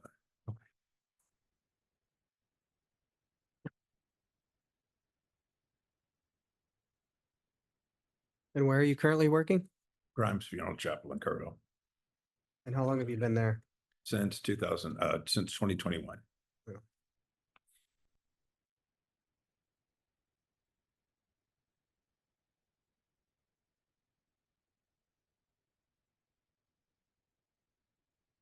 Any other questions, commissioners?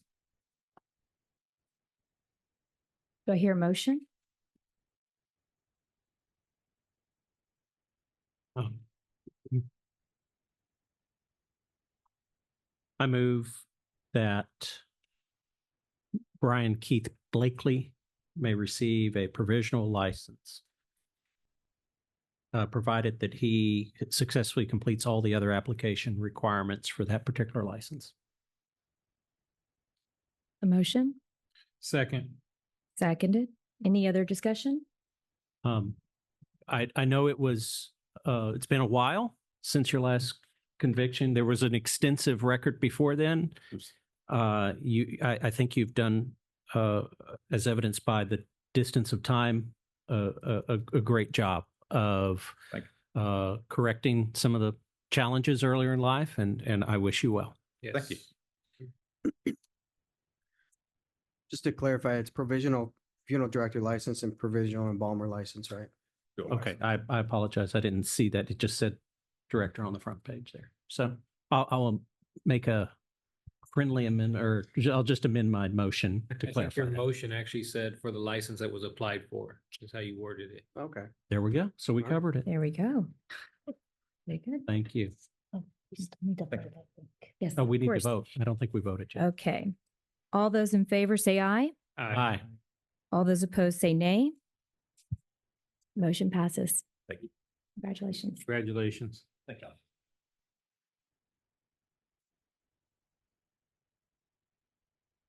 Okay, our next is Christopher Crow.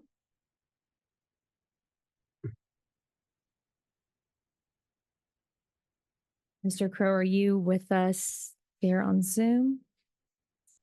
I see his name there, so we'll give him a moment. Commissioners, this one is one of those that we spoke about earlier with our new statute for renewals. And so this was a licensee, I believe it's been more than 30 years. So there was a renewal and we did the background check, which we're doing now since the last session. And that's what we're reviewing here, so you're aware.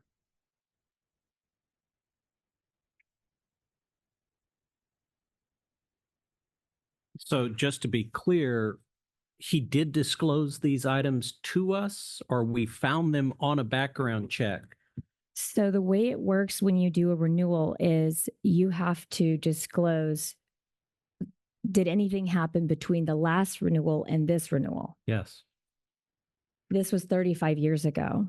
We don't have record of What that. happened back then? 35 years ago. Mhm. So he wouldn't have technically needed to disclose it after that Okay. year. I just wanted to be clear that It was a very good question. there's a difference between, at least to me, of us finding something that wasn't disclosed that should have been disclosed, Mhm. because that calls into question the truthfulness of every other aspect of his application, right? Yes, sir. And just something that was missed through the cracks Mhm. on prior renewals. Okay. Yes, sir. Okay, so I move to approve Christopher Crow for a renewal, or that his license may be renewed, provided that he has successfully completed all the other requirements for licensure renewal. I have a motion from Commissioner Skapansky. I hear second. Second. Seconded from Commissioner Allen. Any discussion? Hearing none. All those in favor say aye. Aye. All those opposed say nay. Motion passes. Okay, our next one is Gabrielle Garza. Real quick, commissioners, Mr. Garza, there's 2 supplemental documents in the manila folder for him. That was not in your original binders. Is he here? It's in. No, is he here? Oh, I think it's, I'm not sure. In Zoom. I don't see. Don't see.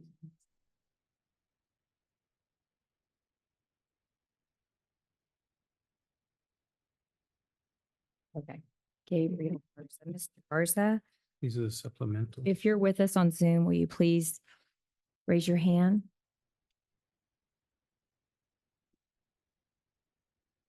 Okay.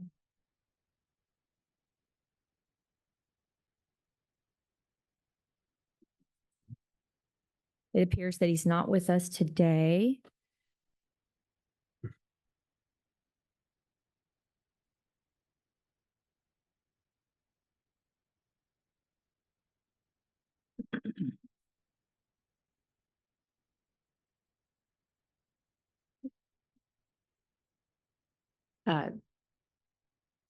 Ms. Kemp, I have a question.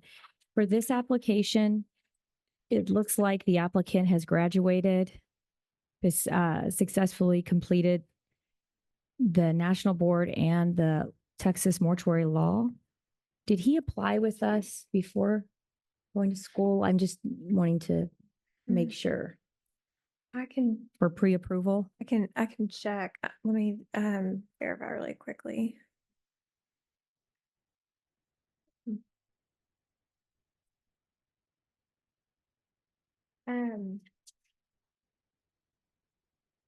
If you want to, table him for the next one, I can get our last thing to verify access to the drive.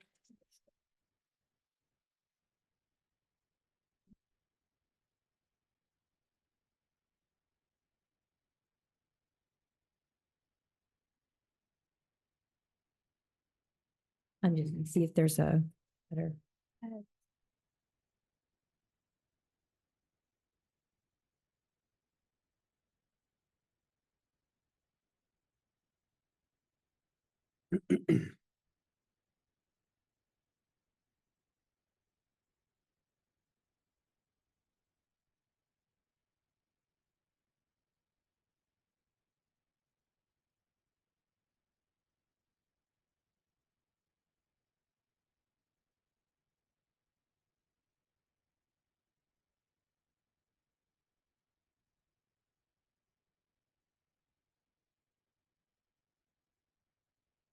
If that's good like that.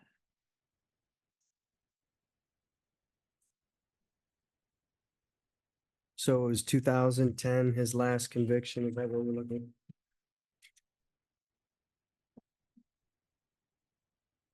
And looking at his letter, he's been working at Skinner Silva Funeral Home since 2013.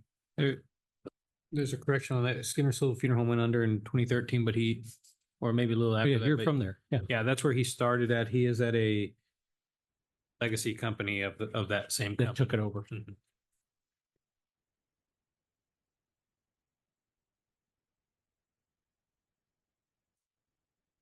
So he's been in the industry for the last 10 years. Yes, sir. My understanding is primarily on the cemetery side for the past 5, 6 years.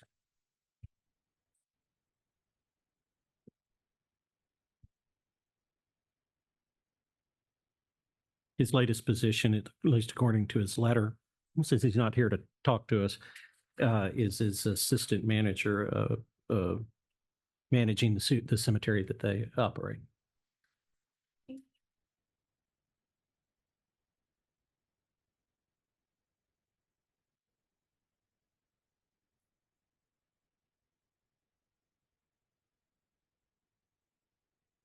So he's applying for his provisional license.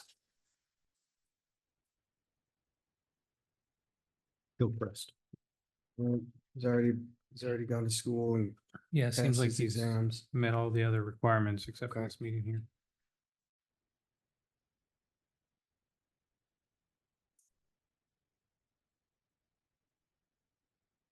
Okay, well, I move to approve Gabriel Garza may receive a provisional license provided that he has successfully completed all other application requirements for that particular license.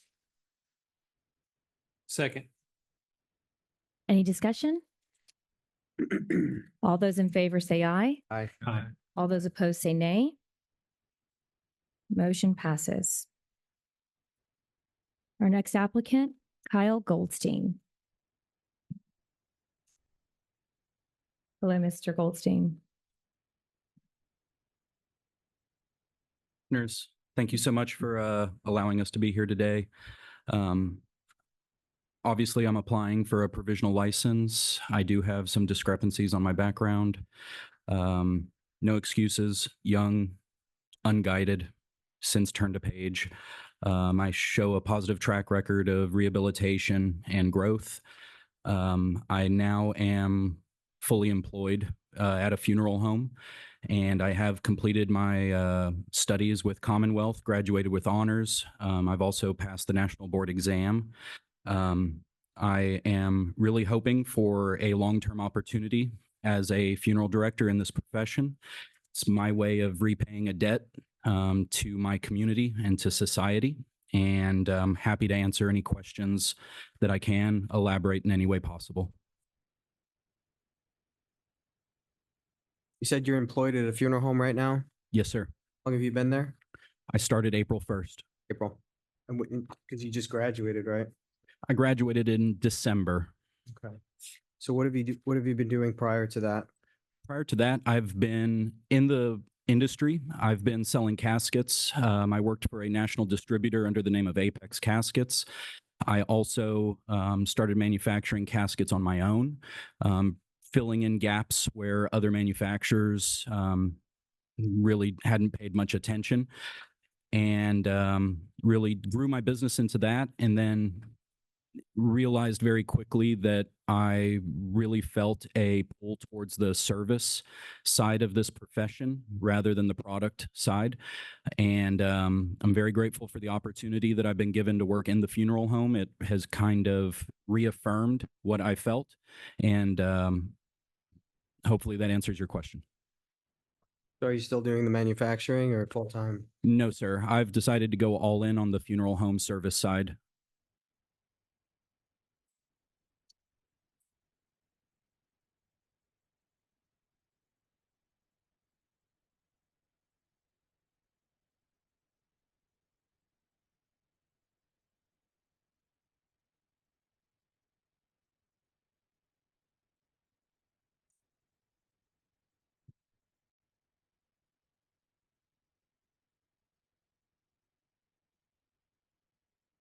Commissioners, any other questions? And just to be clear, are you applying for a funeral director license or embalmer, both? No, sir. Funeral director only. Director. Madam Chairman, I move that we approve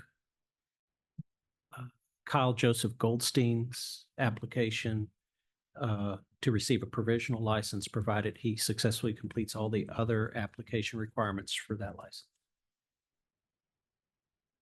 Second. Any discussion? All those in favor say aye. Aye. All those opposed say nay. The motion passes. Thank you. Yes, sir. Congratulations.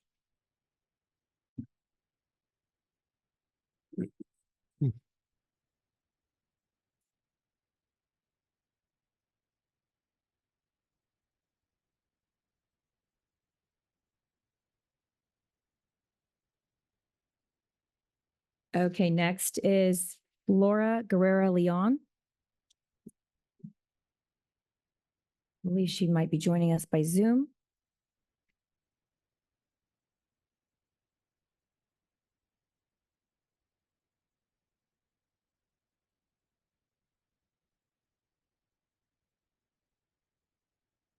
Here she is.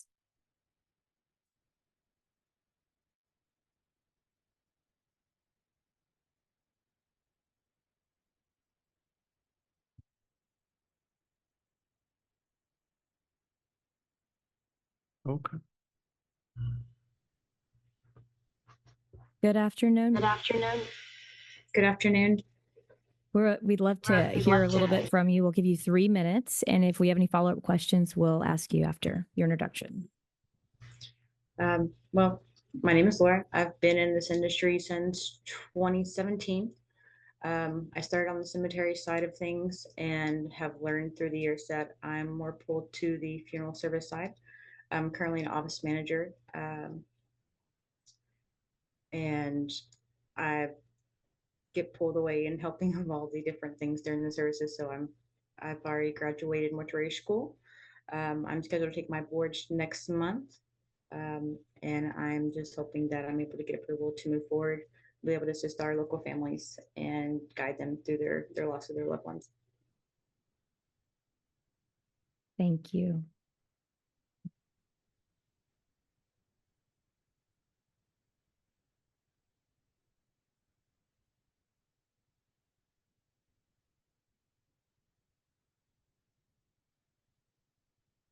Ma'am, you're applying for the provisional funeral director license and you're scheduled to take your national boards when?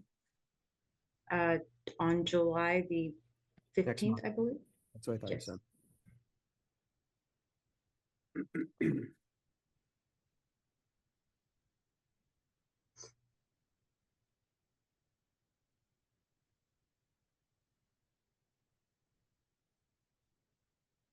I move to approve that Laura Guerra may receive a provisional license, provided that she has successfully completed all the other application requirements for that particular license.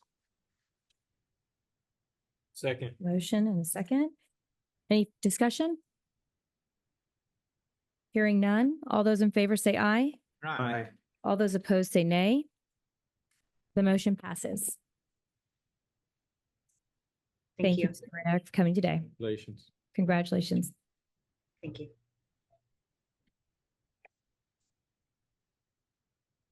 Clifton Gurley.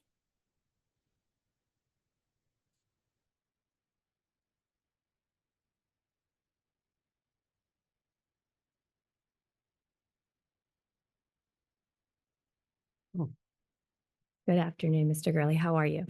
Going well. How about you guys Good. and ladies? We'll give you 3 minutes to give us an introductory, and then if we have any follow-up questions, we'll ask you. Thank you. Thank you, Commissioner, for this opportunity. I just want to say, when those crime was committed then, I was young, immature, and I done grown and changed from that time period. It's been 10 years since I got into any trouble at all. I also have recently graduated from DIF's funeral service in May. I also got married. I have a child, 4-month-old child, and I'm also active in the community. I'm also a minister of music. So what drew me to the funeral service is when I was 16, I got the opportunity to be a funeral attendant. And emotionally, I wasn't ready, but later on in life, I found that this was my passion. So I really want this opportunity and I want to make a change. Thank you. And you're applying for a provisional for embalmer license. Yes, ma'am. And I'm currently working at a corporation now. Okay. In the funeral Funeral, yes. profession? Okay. And how long have you been there? Going on 3 years now. Okay. And it says here you applied for an educational waiver. Is that That's where they get an extra. understood? Okay. Thank you. Is that your employment at the Dallas Care Center? Correct. Okay. And you said how long? 2 years, I'm 2 sorry, years. going on 3 years. Okay. 2022.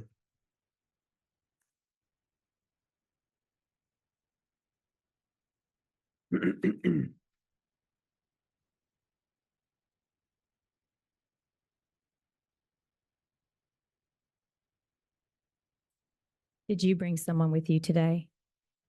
No. No, you don't need to. Don't worry. I'm just curious.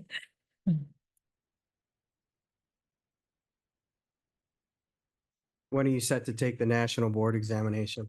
I took it last year. I didn't pass it, but I'm going to take it again in a couple months or so.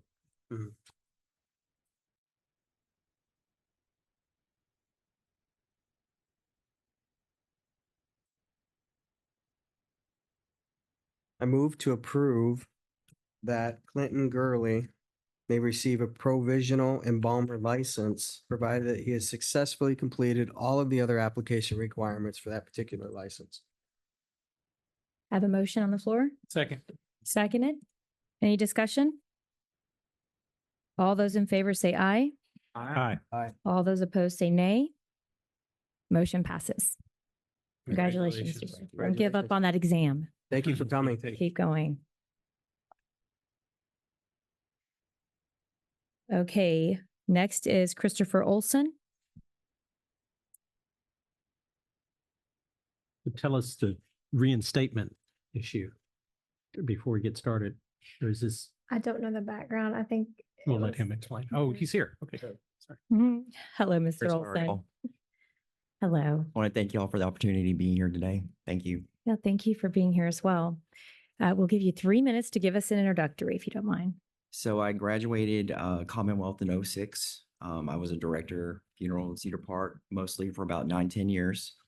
I love it. My daddy was a pastor growing up. I wasn't good at speaking at the time, so I decided to become a funeral director.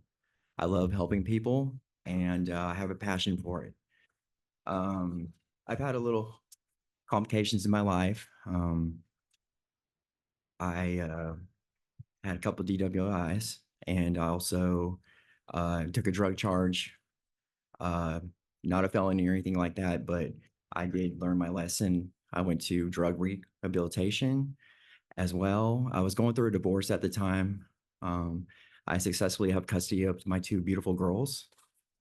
I'm working on that as well. They're the loves of my life. So I am employed right now for a funeral home for about a year.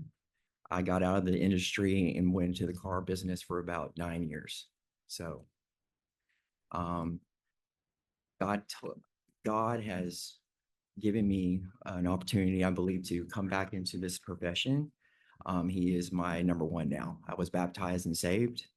I also went through a rehabilitation myself on my own. And I have actually enjoyed the fact that I have got to pastor at funerals. And so that's been a ministry and a blessing as well. And I also have my insurance license as well already. So for insurance, for pre-needs and stuff like that. so you just let your license lapse? You did not Yes, have sir. any adverse history that caused you to No, sir. not renew your license? That is correct. Okay. I just wanted to be clear. Yes, sir. You bet. And who are you currently employed with? So it's Davis Morris Funeral Home. It's in Brownwood, Texas. They go our heritage. Davis Morris? Yes, sir.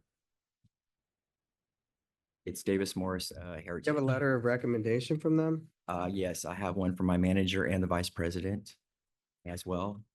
Did you say Davis Morris was the same as Heritage Funeral Home? They're owned by Heritage. Oh, okay. Yes, I sir. see. Sorry, Okay. but they Okay. go by Davis Morris for the community. Also, I do try to help out in our community, volunteering at soup kitchens and stuff like that. I try to give back to our community and stuff like that. So I know this is a privilege to have a license.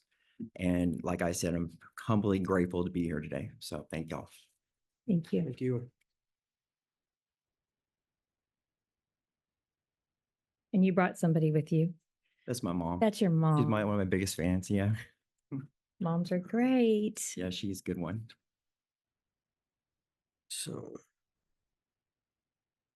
we're talking about reinstating. And I've done the, everything that's required to reinstate, the fines, the law test again and all that. So So the national board, it looks like you did, so you're done pretty yes, much. science was a little complicated back then. I had to take it twice. I'm not gonna lie, but I did pass it. Okay, Yeah, absolutely. all right. For the record, it's still complicated. Yes, sir. I move that we reinstate Christopher Olson for reinstatement of funeral director and embalmer license. Provided that he successfully completes all other requirements for licensure. Second. Any discussion? All those in favor say aye. Aye. All those opposed say nay. Motion passes. Thank you, guys. I You're appreciate welcome. that. Congratulations. Keep up the good work.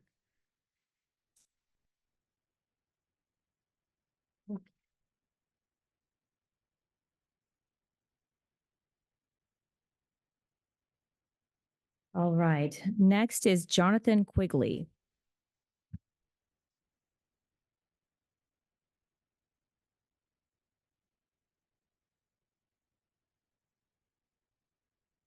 Good afternoon. Afternoon.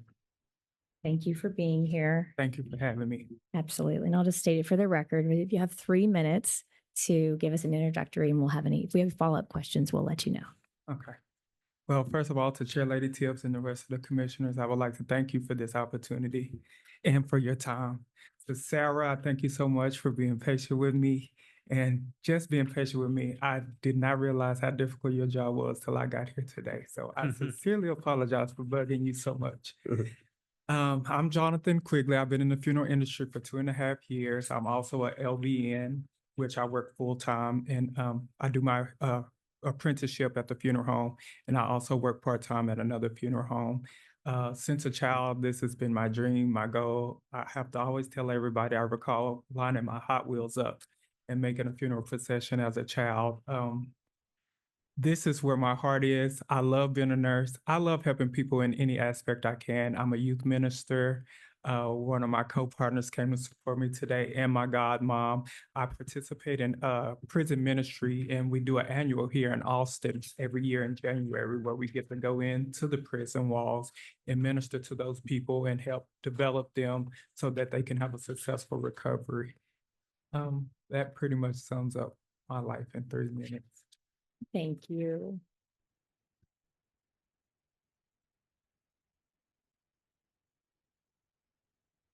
So you're currently with Hawthorne? Yeah. Hawthorne and Pierce, Hawthorne and and Pierce. for 2.5 years? Yes. Okay. What do you do? What do you do there? I'm a care attendant. I do first calls with him and just help out in the facility as needed.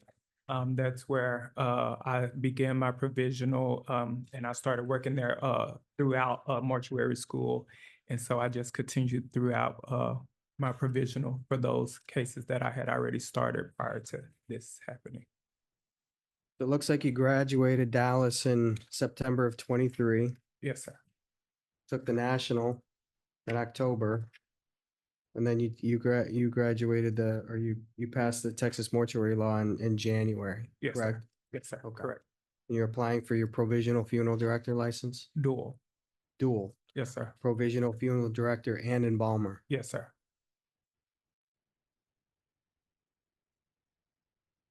Okay.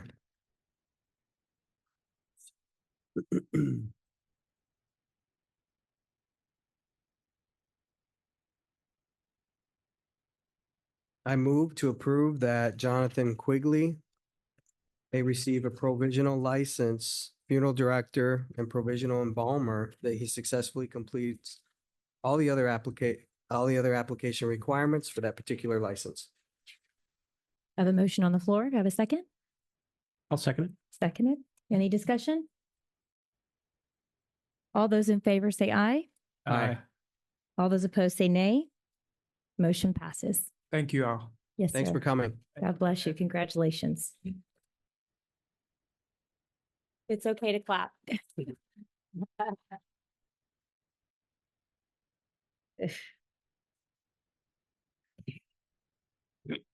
Okay.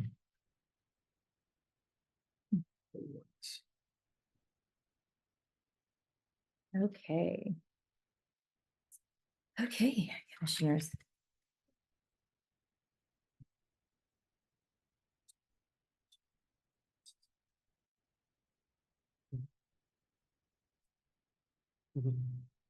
Yeah. It's just a moment before we move to the next agenda item.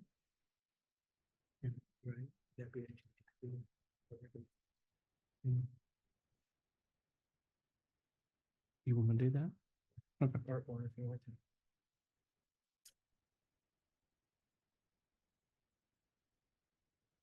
Okay. Yeah.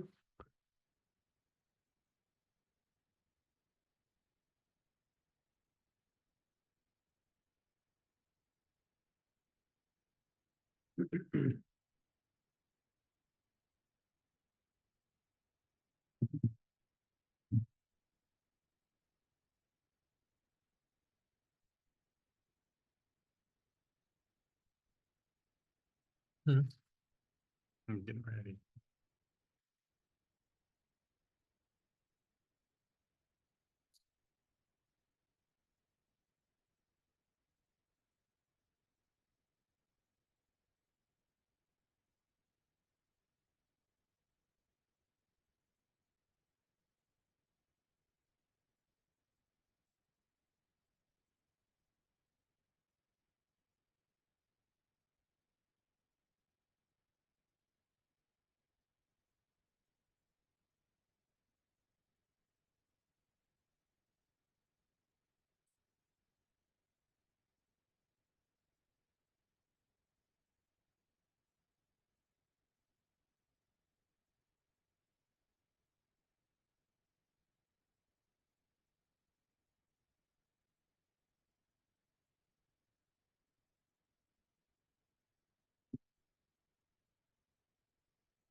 Okay, we're going to wait on something on this one agenda item for 12. We might come right back to it, but just to move forward for now until we find out here.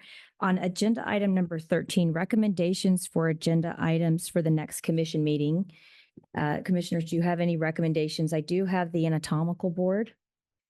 Anything else in particular? Advisory committee. Advisory committee. Thank you very much for that correction. The anatomical advisory committee. That's what I was just gonna, but we already have that, right? For them to give us an update or wherever they are with their, Yes, sir. okay. We'll make sure they're on the next agenda. Anything else specifically?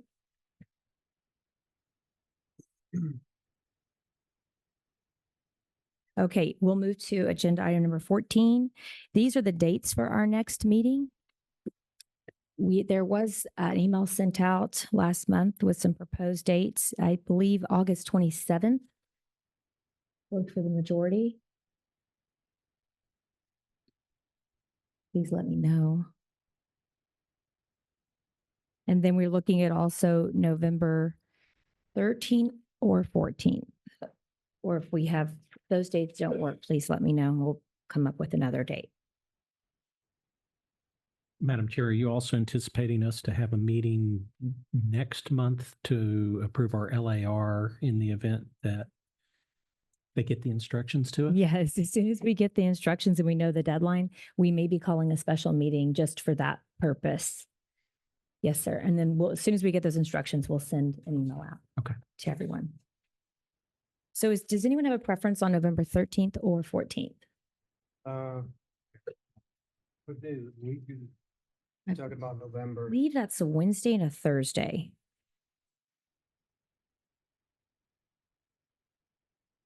October 13th? November? November. Sorry.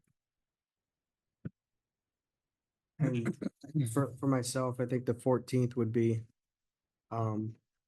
preferred. I do have a conference Okay, finishing on the 13th. perfect. Anyone else have? That's I'm clear either one. okay. All right. And commissioners, I know that we sent you a lot of documents, so thank you for bearing with this and getting through this so quickly. Just out of curiosity, does anyone prefer that these come to them on a flash drive or a portal? Or do you like having the binder to go through? I think especially with the volume that we have, a binder, at least for me, is better because at some point you end up it all runs together if you're reading a screen. For Yes, me, a sir. binder works better because I flip back and forth fairly. I'll read something and it's easy for me to look back and hold 2 pages. It Okay, works well for me. okay. Perfect. And with regard to the additional agenda or meeting that we will have, a special meeting, you're going to send out, or the executive director is going to send out a calendary to help us with that. Absolutely. For scheduling, absolutely. July's kind of a challenging time for a lot of us to make that happen. So Yes, sir. Yes, sir. Absolutely.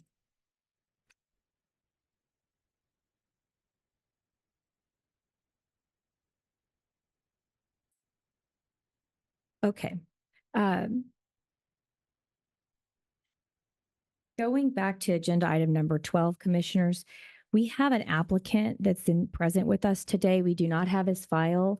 There won't be any necessary action, but he did come in and the general counsel has asked me if he could please come forward.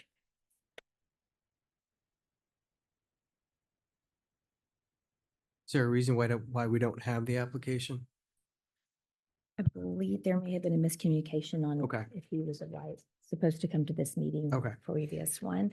So this is just because he's here. He made the travel here and we can hear from him.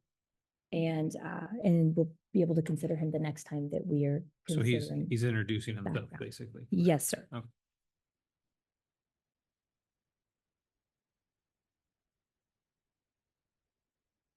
His name is Angel Lopez.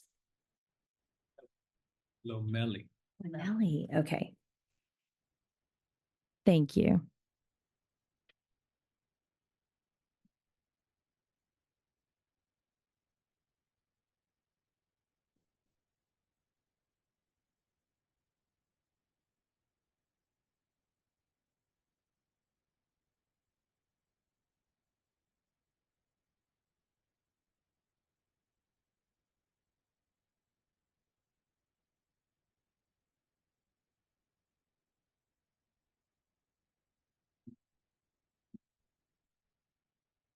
Okay, my name is Angel O'Malley.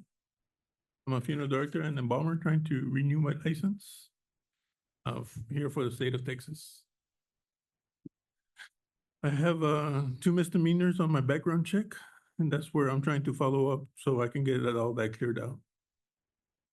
Back in the day, 10 years ago or 20 years ago, I had the misdemeanors, but I followed through everything which was necessary to take care of the completion of my programs. I've been in the funeral business for 38 years. I'm employed right now with the funeral home. And just waiting for the clearance so I can continue on my journey. Okay.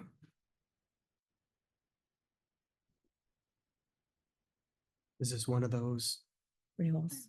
renewals? I had submitted all the paperwork. I was talking to Kathy. So everything was submitted in, so I'm just waiting for it to be cleared out. Okay. Okay. Mr. Manelli, thank you for the introduction and our staff will follow up with you. Thank you, Commissioners. Yes, sir. Coming. Thank you for all your years in service in the funeral profession and for being here today. This is my soon-to-be wife, Hi. my number one team here. It's nice to see. Very nice to see you. And thank you again for making the travel and Great. for being here. And I always love seeing a funeral director in any color shirt as long as it's white. So thank you very much. Thank you. Our staff will follow up with you. Okay, thank you, man. Yes, sir. Thank you, Commissioners. It's going checked. Okay.